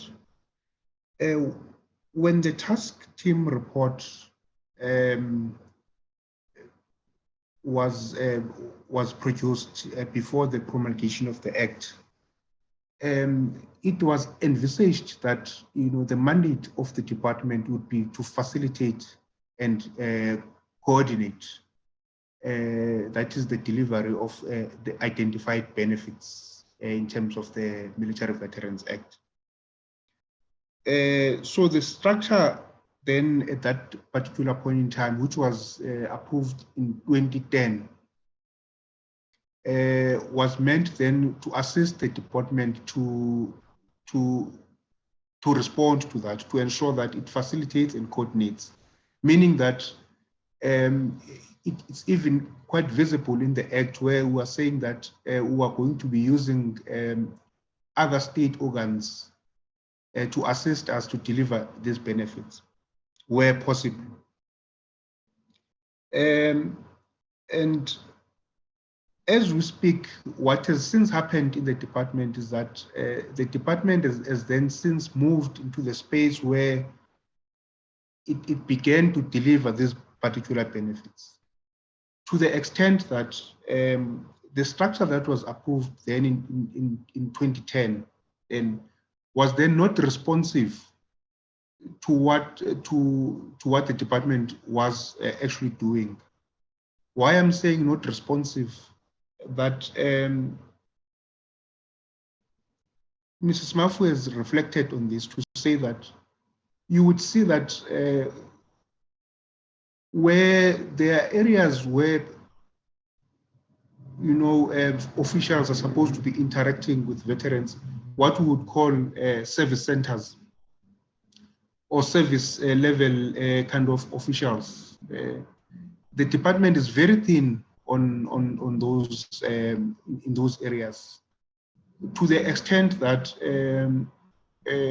in some benefits like pension, subsidized transport, you don't have any official allocated to those. Not because it's because there are no warm bodies to allocate to those areas.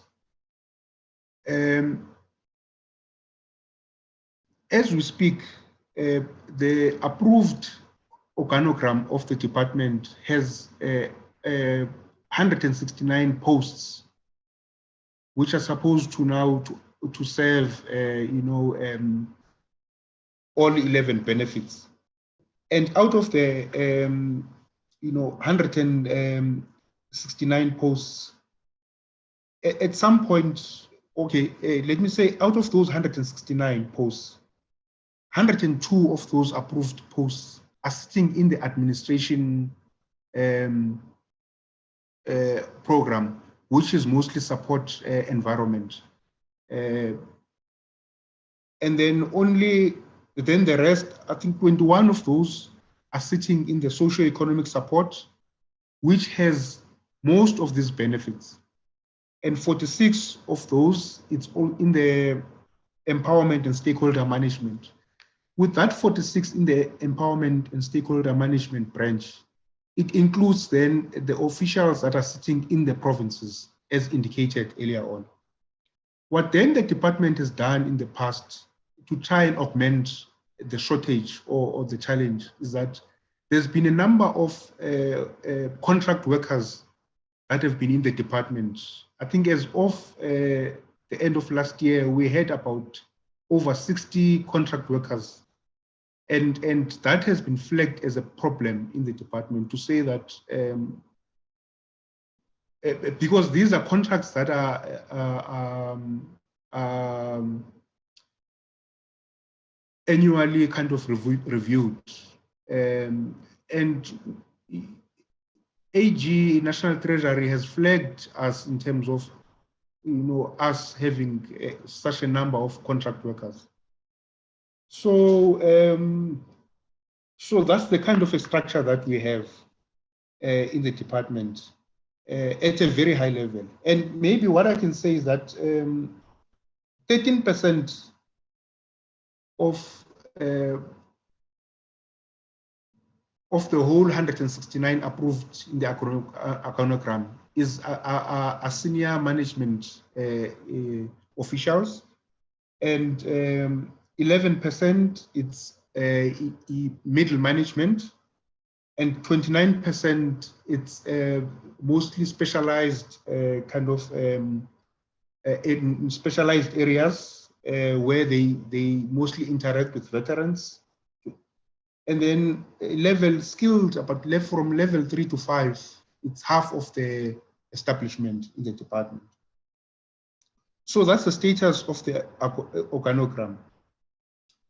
In terms of then, I think one of the issues that was raised was, if I can address also that, was acting positions. Why so much acting?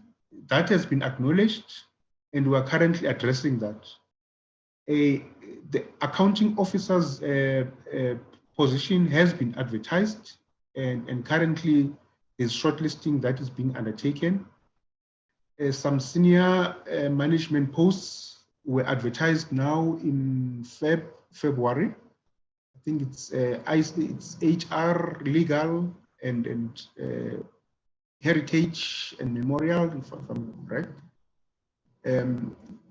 So, and also over weeks, the department is going to be advertising the 2 deputy director general positions, which is corporate services and socio-economic support, so that to ensure that at a leadership level, the department is stable.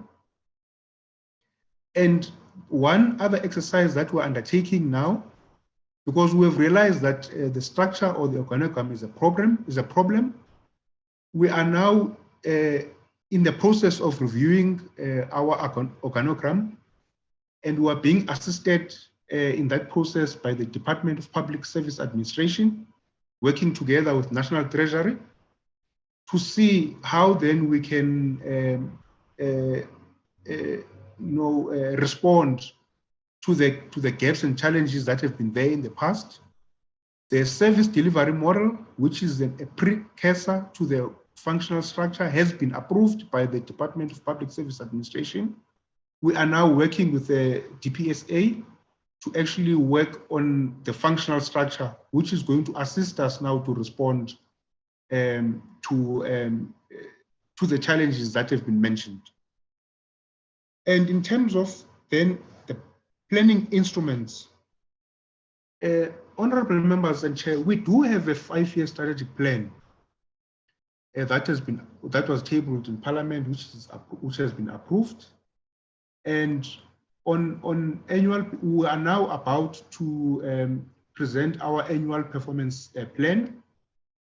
And perhaps, Chair, perhaps with an indulgence from the leader in the department, when our next engagement comes, I'm sure we can then present, that plan to the select committee, so that they can see how we've then planned for the delivery of the benefits for the 2021-22 financial year, and all the indicators and the mechanisms that we have defined, and how then we are going to implement issues that are talking to the decentralization of to the provinces and municipalities. I think I will stop there for now, TDG. Thank you very much. Thank you very much, Mr. Siengo. CFO, can you come back and address the issue of 4 billion that we have against cyber security? Thanks. Then Mr. Matafut should then come in on issues of database.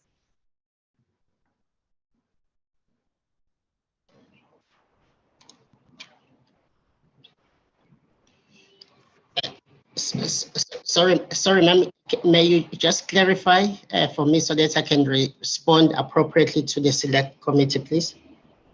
CFO and honorable member, Mr. Mutamai, indicated that there is 4 billion that the department should at least indicate as to where we are at, that was allocated for cyber security. Okay, ma'am. Officially speaking, ma'am, I'm not aware, because the ICT plan is in front of me. We don't have a 4 billion allocation for cybersecurity as per the official notes that I have. Maybe then, ma'am, if we can be provided further information so that we can clarify further. Thank you. Thank you very much, CFO. Mr. Matsafu, over to you. Am I visible? Yes, you are. Yes, good morning, Chairperson. Good morning, honorable members. Good morning, TDG and colleagues. I'm going to respond to the questions that I picked up directly raised around the database and try to give the overall challenges around the database. The first question that I noted was from Honorable Mteto around how many people are still outside the basket or outside the database. I think I understood it to mean that. And then there was a question of also about what steps are we taking whilst we are busy developing the database to ensure that the database is running correctly. Now, I want to provide this summary so that I can answer these questions. The main challenge is with the data in the database. That's the major challenge of the database, and this challenge is raising or leading to a number of questions being asked about the authenticity of that data, the acceptability of the data, the credibility of the data, and ultimately the security, whether that data is database is secure enough to safeguard the data that is on it. Now, we are aware of these challenges, and then we are trying to put measures in place. But before that, let me just provide the figure in terms of how many people are outside the database that still needs to get inside. We are currently having, we've recorded about 6,000. Let's just put it around that because it's 5,921, but there are new applications that have since come into the department, which will increase the number. And that is the number that is going to form part of the verification process. The brief on the verification process is that it has happened several times in the past, but there is a pending verification process that has to happen now. And then the update on that is that the terms of reference for that verification process has been set, and the process will be handled, but is being handled outside the department itself through the Ministry of Defense and Military Veterans. And then also with regard to the data, there are instances of incomplete information in the database where you find that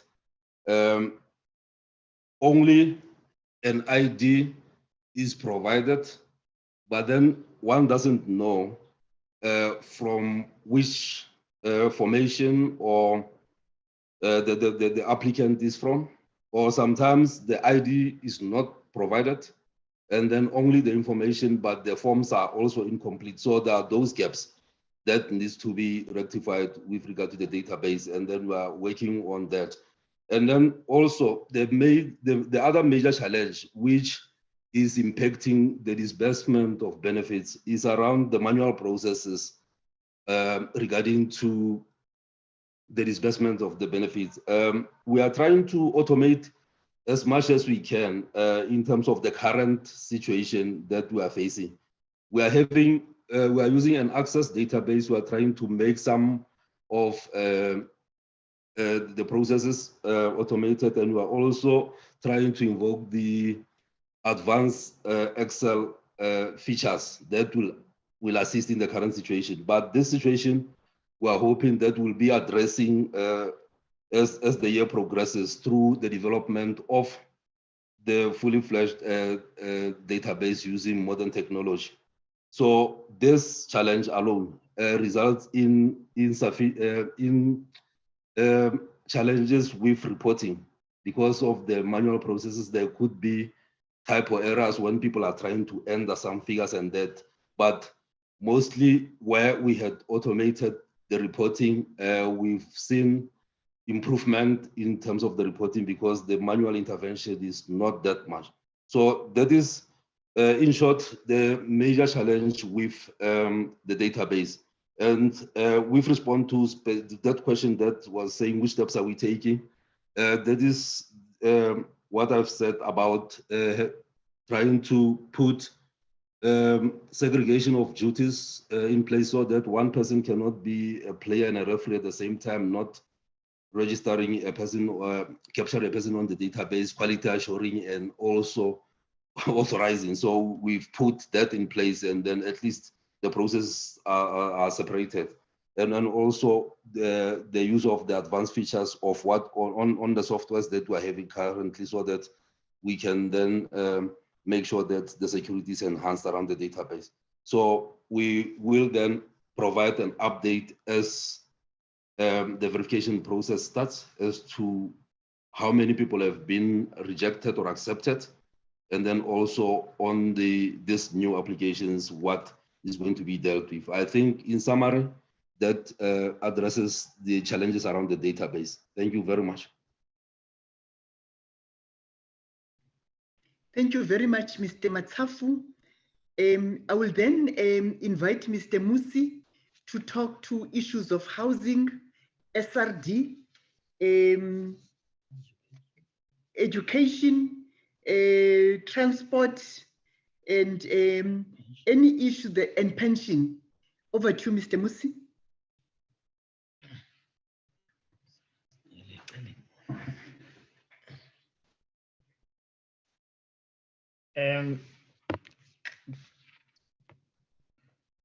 Good day, honorable members. My name is indicated, I'm Bulelo Musi. I'm Chief Director responsible for what is called socioeconomic support, which includes housing, education, pension, access to public transport, as well as SRD. And to the best of my ability, I'll try to answer all the questions raised by honorable members with regard to those portfolios. But perhaps to foreground my answers, I would like to indulge the members to my observation that Honorable China Dodovu raised overarching issues of observation, which we have taken care of, or we've noted. He raised a very poignant question about the fact that we are 27 years in democracy. And obviously what that raises is a broader question beyond DMV, because at the time, there was no DMV. It raises a broader question of the fact that perhaps government ought to look at doing more to be able to address the issues that are pertinent which have been raised today. He further went on to make an overarching statement that the department is about 10 years old, which is the area where I'm going to start from in responding to all the questions. So it's not necessarily covering 27 years, it's covering 10 years. And even in 10 years, I'll specify which benefit started when and what we're doing, what the challenges are, and how we're trying to deal with them. Lastly, as an overarching statement, Chair, I think my colleagues, the DDG and the other colleagues have covered the areas that relate to broader organizational challenges around which we're trying to deliver these 11 benefits to the military veterans. I will not repeat anything they have said. Having made those overarching statements, let me start by firstly dealing with the education support. I must indicate that it's one of the most difficult areas of us trying to deliver this benefit for many reasons, which partly was alluded to: use of manual systems, lack of automation, capacity challenges. We are working with a staff complement of 4 people at national office who are permanent. And then we have some contract workers from time to time who are helping. That is beginning to have an impact on how far we can go. And it is not necessarily an excuse. It's a fact. And it's also informed by the structural deficiencies that have been alluded to by Mr. Sowengo. Maybe let me touch this issue from the point of view that we started dispersing this benefit of education in 2012, which means 2 years after the existence of the department. In 2012-2013 financial year, we actually supported 200 students and learners, 100 at tertiary and 100 at basic. That number increased exponentially, notwithstanding the challenges. As we speak today, we're supporting not less than 3,300 students and learners. And to that extent, we think, notwithstanding the challenges, we have made significant strides. However, we also note the fact that the members are raising the fact that we can do more. And indeed, it is our understanding that with all challenges being addressed, we can do more, and we are working towards doing more. And it's in that context that we have welcomed the Presidential Task Team, which is also beset with how best can they beef up the capacity of the department to be able to deliver better on all benefits, including education. And as we speak now, the Presidential Task Team is meeting, led by the Deputy President, the ministers, the DGs and them, precisely to make decisive interventions that we think are going to take us to another level in terms of how we deliver on the mandate. So that's on education. Housing. This benefit started in 2012 as well. I'm sure Honorable Dodovu can testify. He was still in Northwest at the time. I remember that, if I'm not wrong, he was a mayor of Machosane at that period, or around that period. He was based in around areas of Klexto, where we started to deliver to the first 2 beneficiaries of the Second World War. We started with 2 houses in 2012. The program started slowly, and maybe let me explain some of the challenges which partly also addressing and have also been elevated to the presidential task team. When we started, we had a very limited budget. In light of the fact that, to remind members, the fundamental duty of the department is to coordinate and facilitate. We don't deliver houses. It is human settlement that delivers. We top up in order to meet the specifications agreed upon in the Regulation 14 of the Act, as well as the policy MOU and SLA we have with the Department of Human Settlement to deliver 50 square meter, which is distinct from an RDP stroke BNG house of 40 square meters. Within the design of that delivery, it is human settlement that will allocate certain houses in projects, and then we top up for military veterans in a quota allocated to us. If they're building 1,000 houses and they advise us that in 1,000 they will give us 100, we then focus on top up of that 100. We top up with 100, with 78,000 to make it a 50 square meter house. That is our delivery design and model. So we're highly reliant on the Department of Human Settlement to assist us to deliver effectively. From 2012, when we started with 2 houses, as we speak today, even there, notwithstanding the challenges, we have made significant strides. As at yesterday, 1,783 houses have been provided to military veterans from 2012 to date.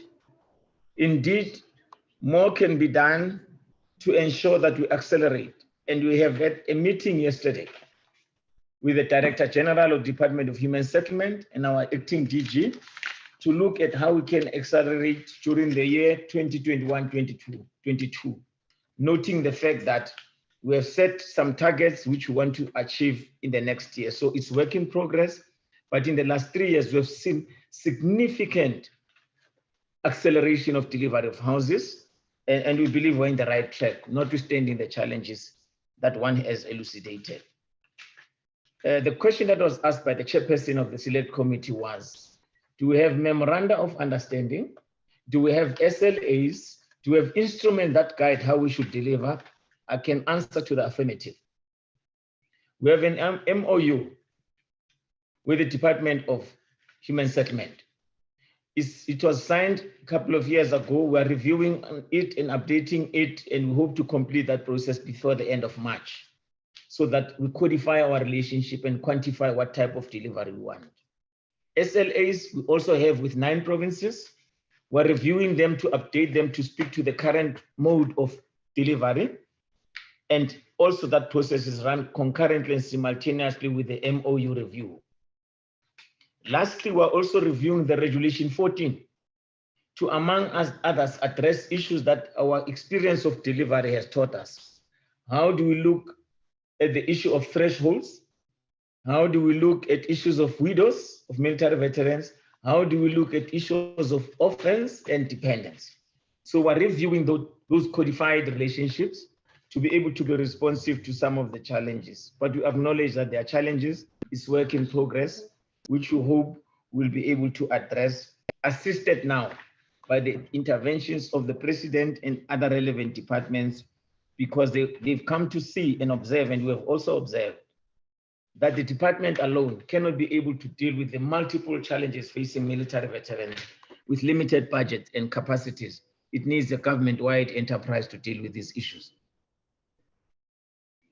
The third area I'll deal with, which I'll quickly dispose of.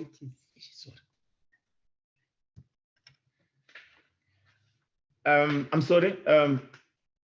The area I want to deal with relates to pension and public transport.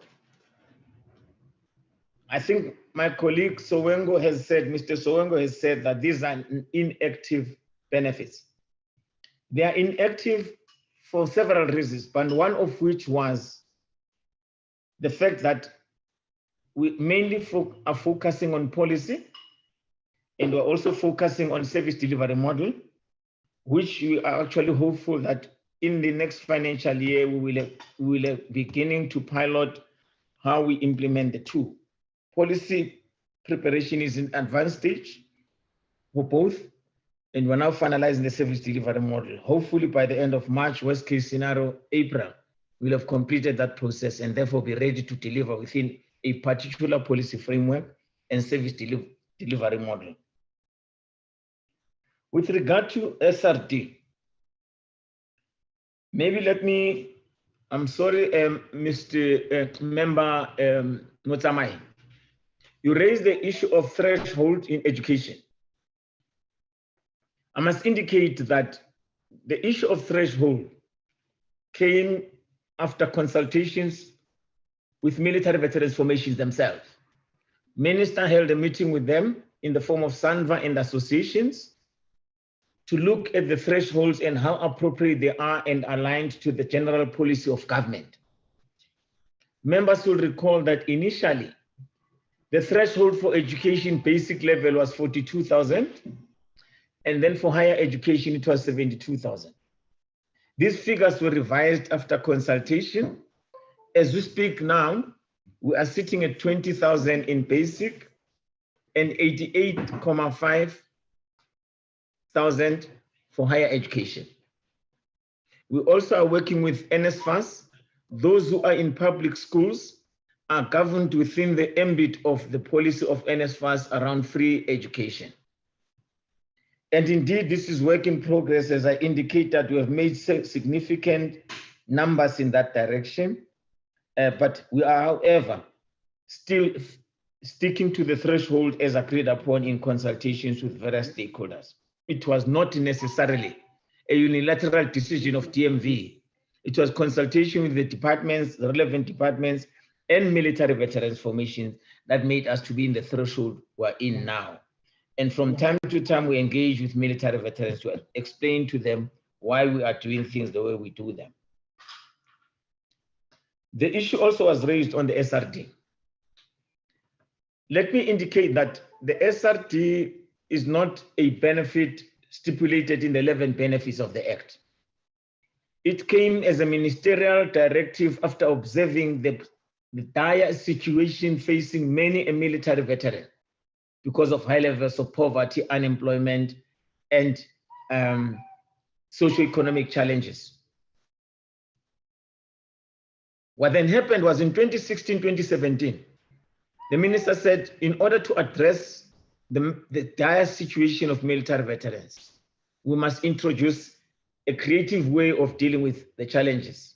When we started, it was 1,200 that we're disbursing to military veterans. Up to the last but 1 year from now, we had supported 2,000, over almost 3,000 military veterans with SRD. However, after consultation with the Department of Social Development, which manages legally and as a mandate the issue of such social relief of distress, advised us that the manner in which we are dispersing this is not an appropriate one in relation to their legislation. And as part of our facilitative and coordinative role as DMV, we had meetings with them. We agreed we'll hand over SRD to be administered under the Department of Social Development with the requisite legislation, regulations, and policies so that we treat people equitably. And indeed, we had embarked on that journey just before COVID-19 started, and we're handing over approximately 6,000 applicants and those we had supported to social development. As we're about to complete the process of migrating this portfolio, which belongs, legally speaking, to social development, then what happened was COVID-19 intervened in March last year.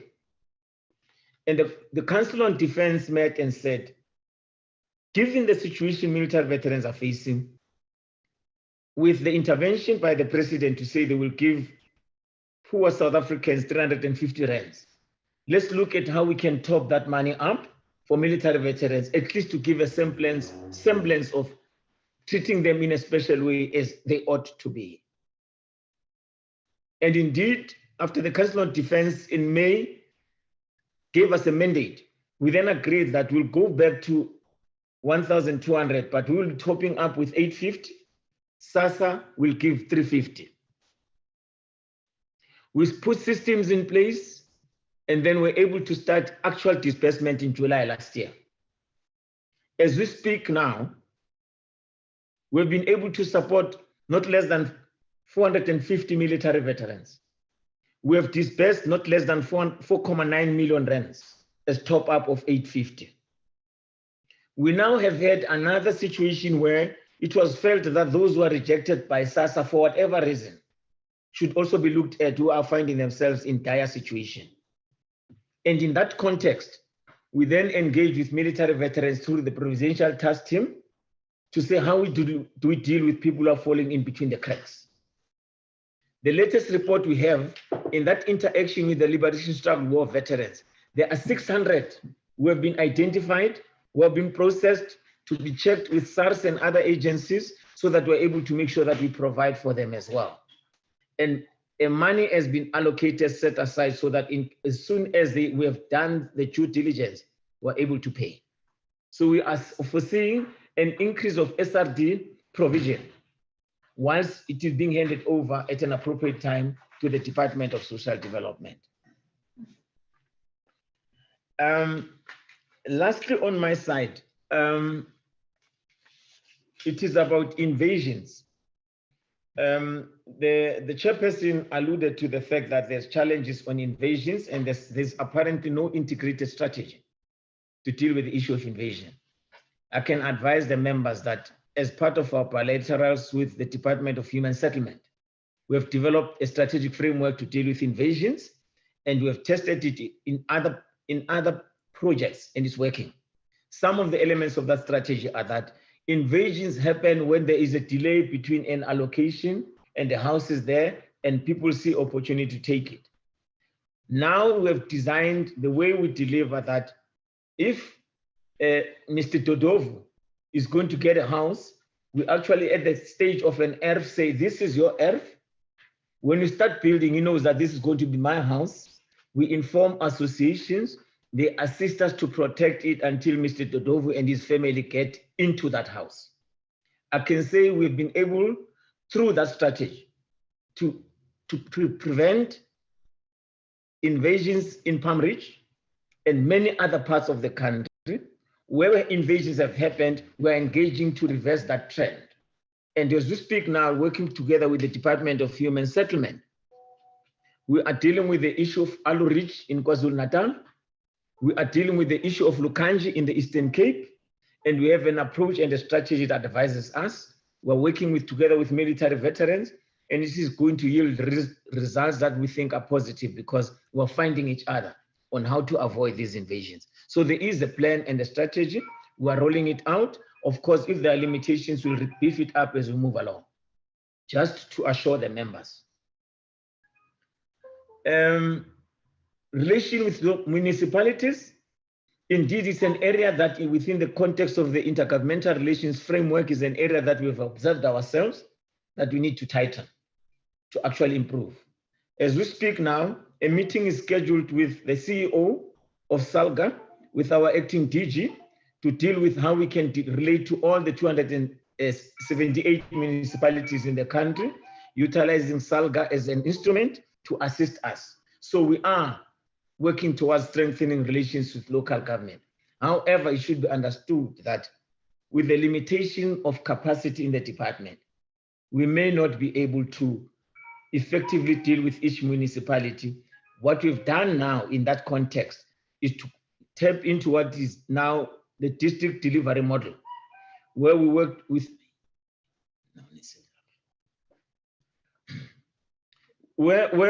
I'm sorry for that, members. I was saying that we are tapping into the district delivery model to better effectively and efficiently work with the municipalities. And with the assistance of the district delivery model, we think that we'll be closer to and access to our military veterans much better.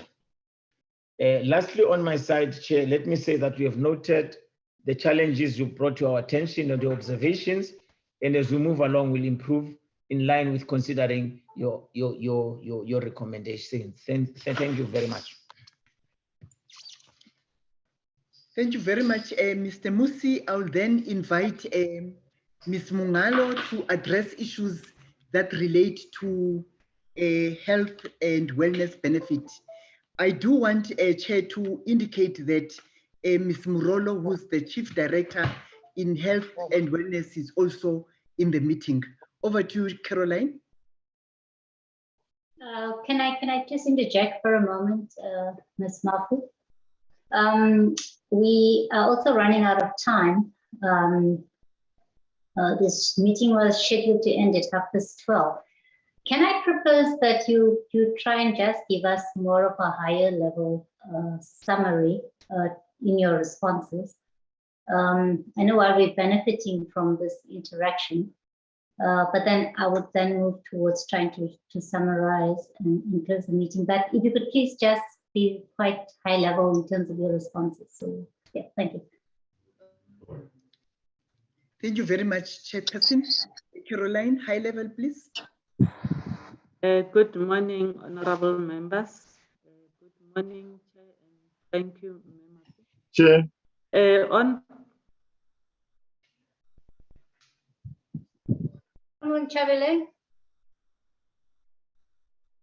Yes, Chairperson, I was going to suggest that given the time constraint, that some of the answers could be given in writing. We can say within so many times, so that we don't lose a lot in the high, whatever the summarized version. I think the detail is the devil is in the detail. Thanks. Yes. Now, Honorable Chabaleng, we will still get the responses in writing. I thought for them just to cover, to give us this high level thing, so that I thought in my way forward, we will then also deal with a more intense written response. Honorable Matsama, I see your hand is up. Do you want to say something? Yes, Chair, I just want to say, let's give these people a chance to go home. We will go to them, we will go to the Department of Military Veterans to go and see that devil inside the department and remove everything. Let's just give them the chance to go. No, okay, no, fine, Honorable Matsama, you're not disagreeing. Can you please just continue? You've got 5 minutes, ma'am, to try and wrap it up. Thanks. Okay. With regards to healthcare, I just wanted maybe to indicate that what we have reported on the document was mainly for this current financial year, but a total of 18,348 military veterans, out of those 85,000 have access to healthcare services, which is provided through the South African medical healthcare facilities. And also, out of this 18,348, we are aware of 7,009 who are accessing services at least annually. And we have in the past financial year also paid around 107 million towards those services. And even now with our budget, we are at around 81 million of expenditure. And we are looking forward to maybe the expenditure of plus minus around 90 million. So yes, the services military veterans do access them. And maybe just on the issues of wellness, we might not be communicating all the successes that we are currently having as a department. But I'll give an example of Mr. Kanana at Western Cape, whom we visited last week. He didn't have a house. His child was disabled, was on a very old wheelchair. And we were able to facilitate for him to get a house approved the same week, and he's waiting to be given a key to go and access that house. And also the grandchild who was on a wheelchair, we were able to get him a wheelchair through the local district at PAL, and also ensure that he gets accepted into a school that will be able to assist him for the special disabilities that he has. So yes, we do try with the limited capacity that we have, but accepting and acknowledging the challenges we have, we do as we can achieve the best for the military veterans. Thanks, Chair.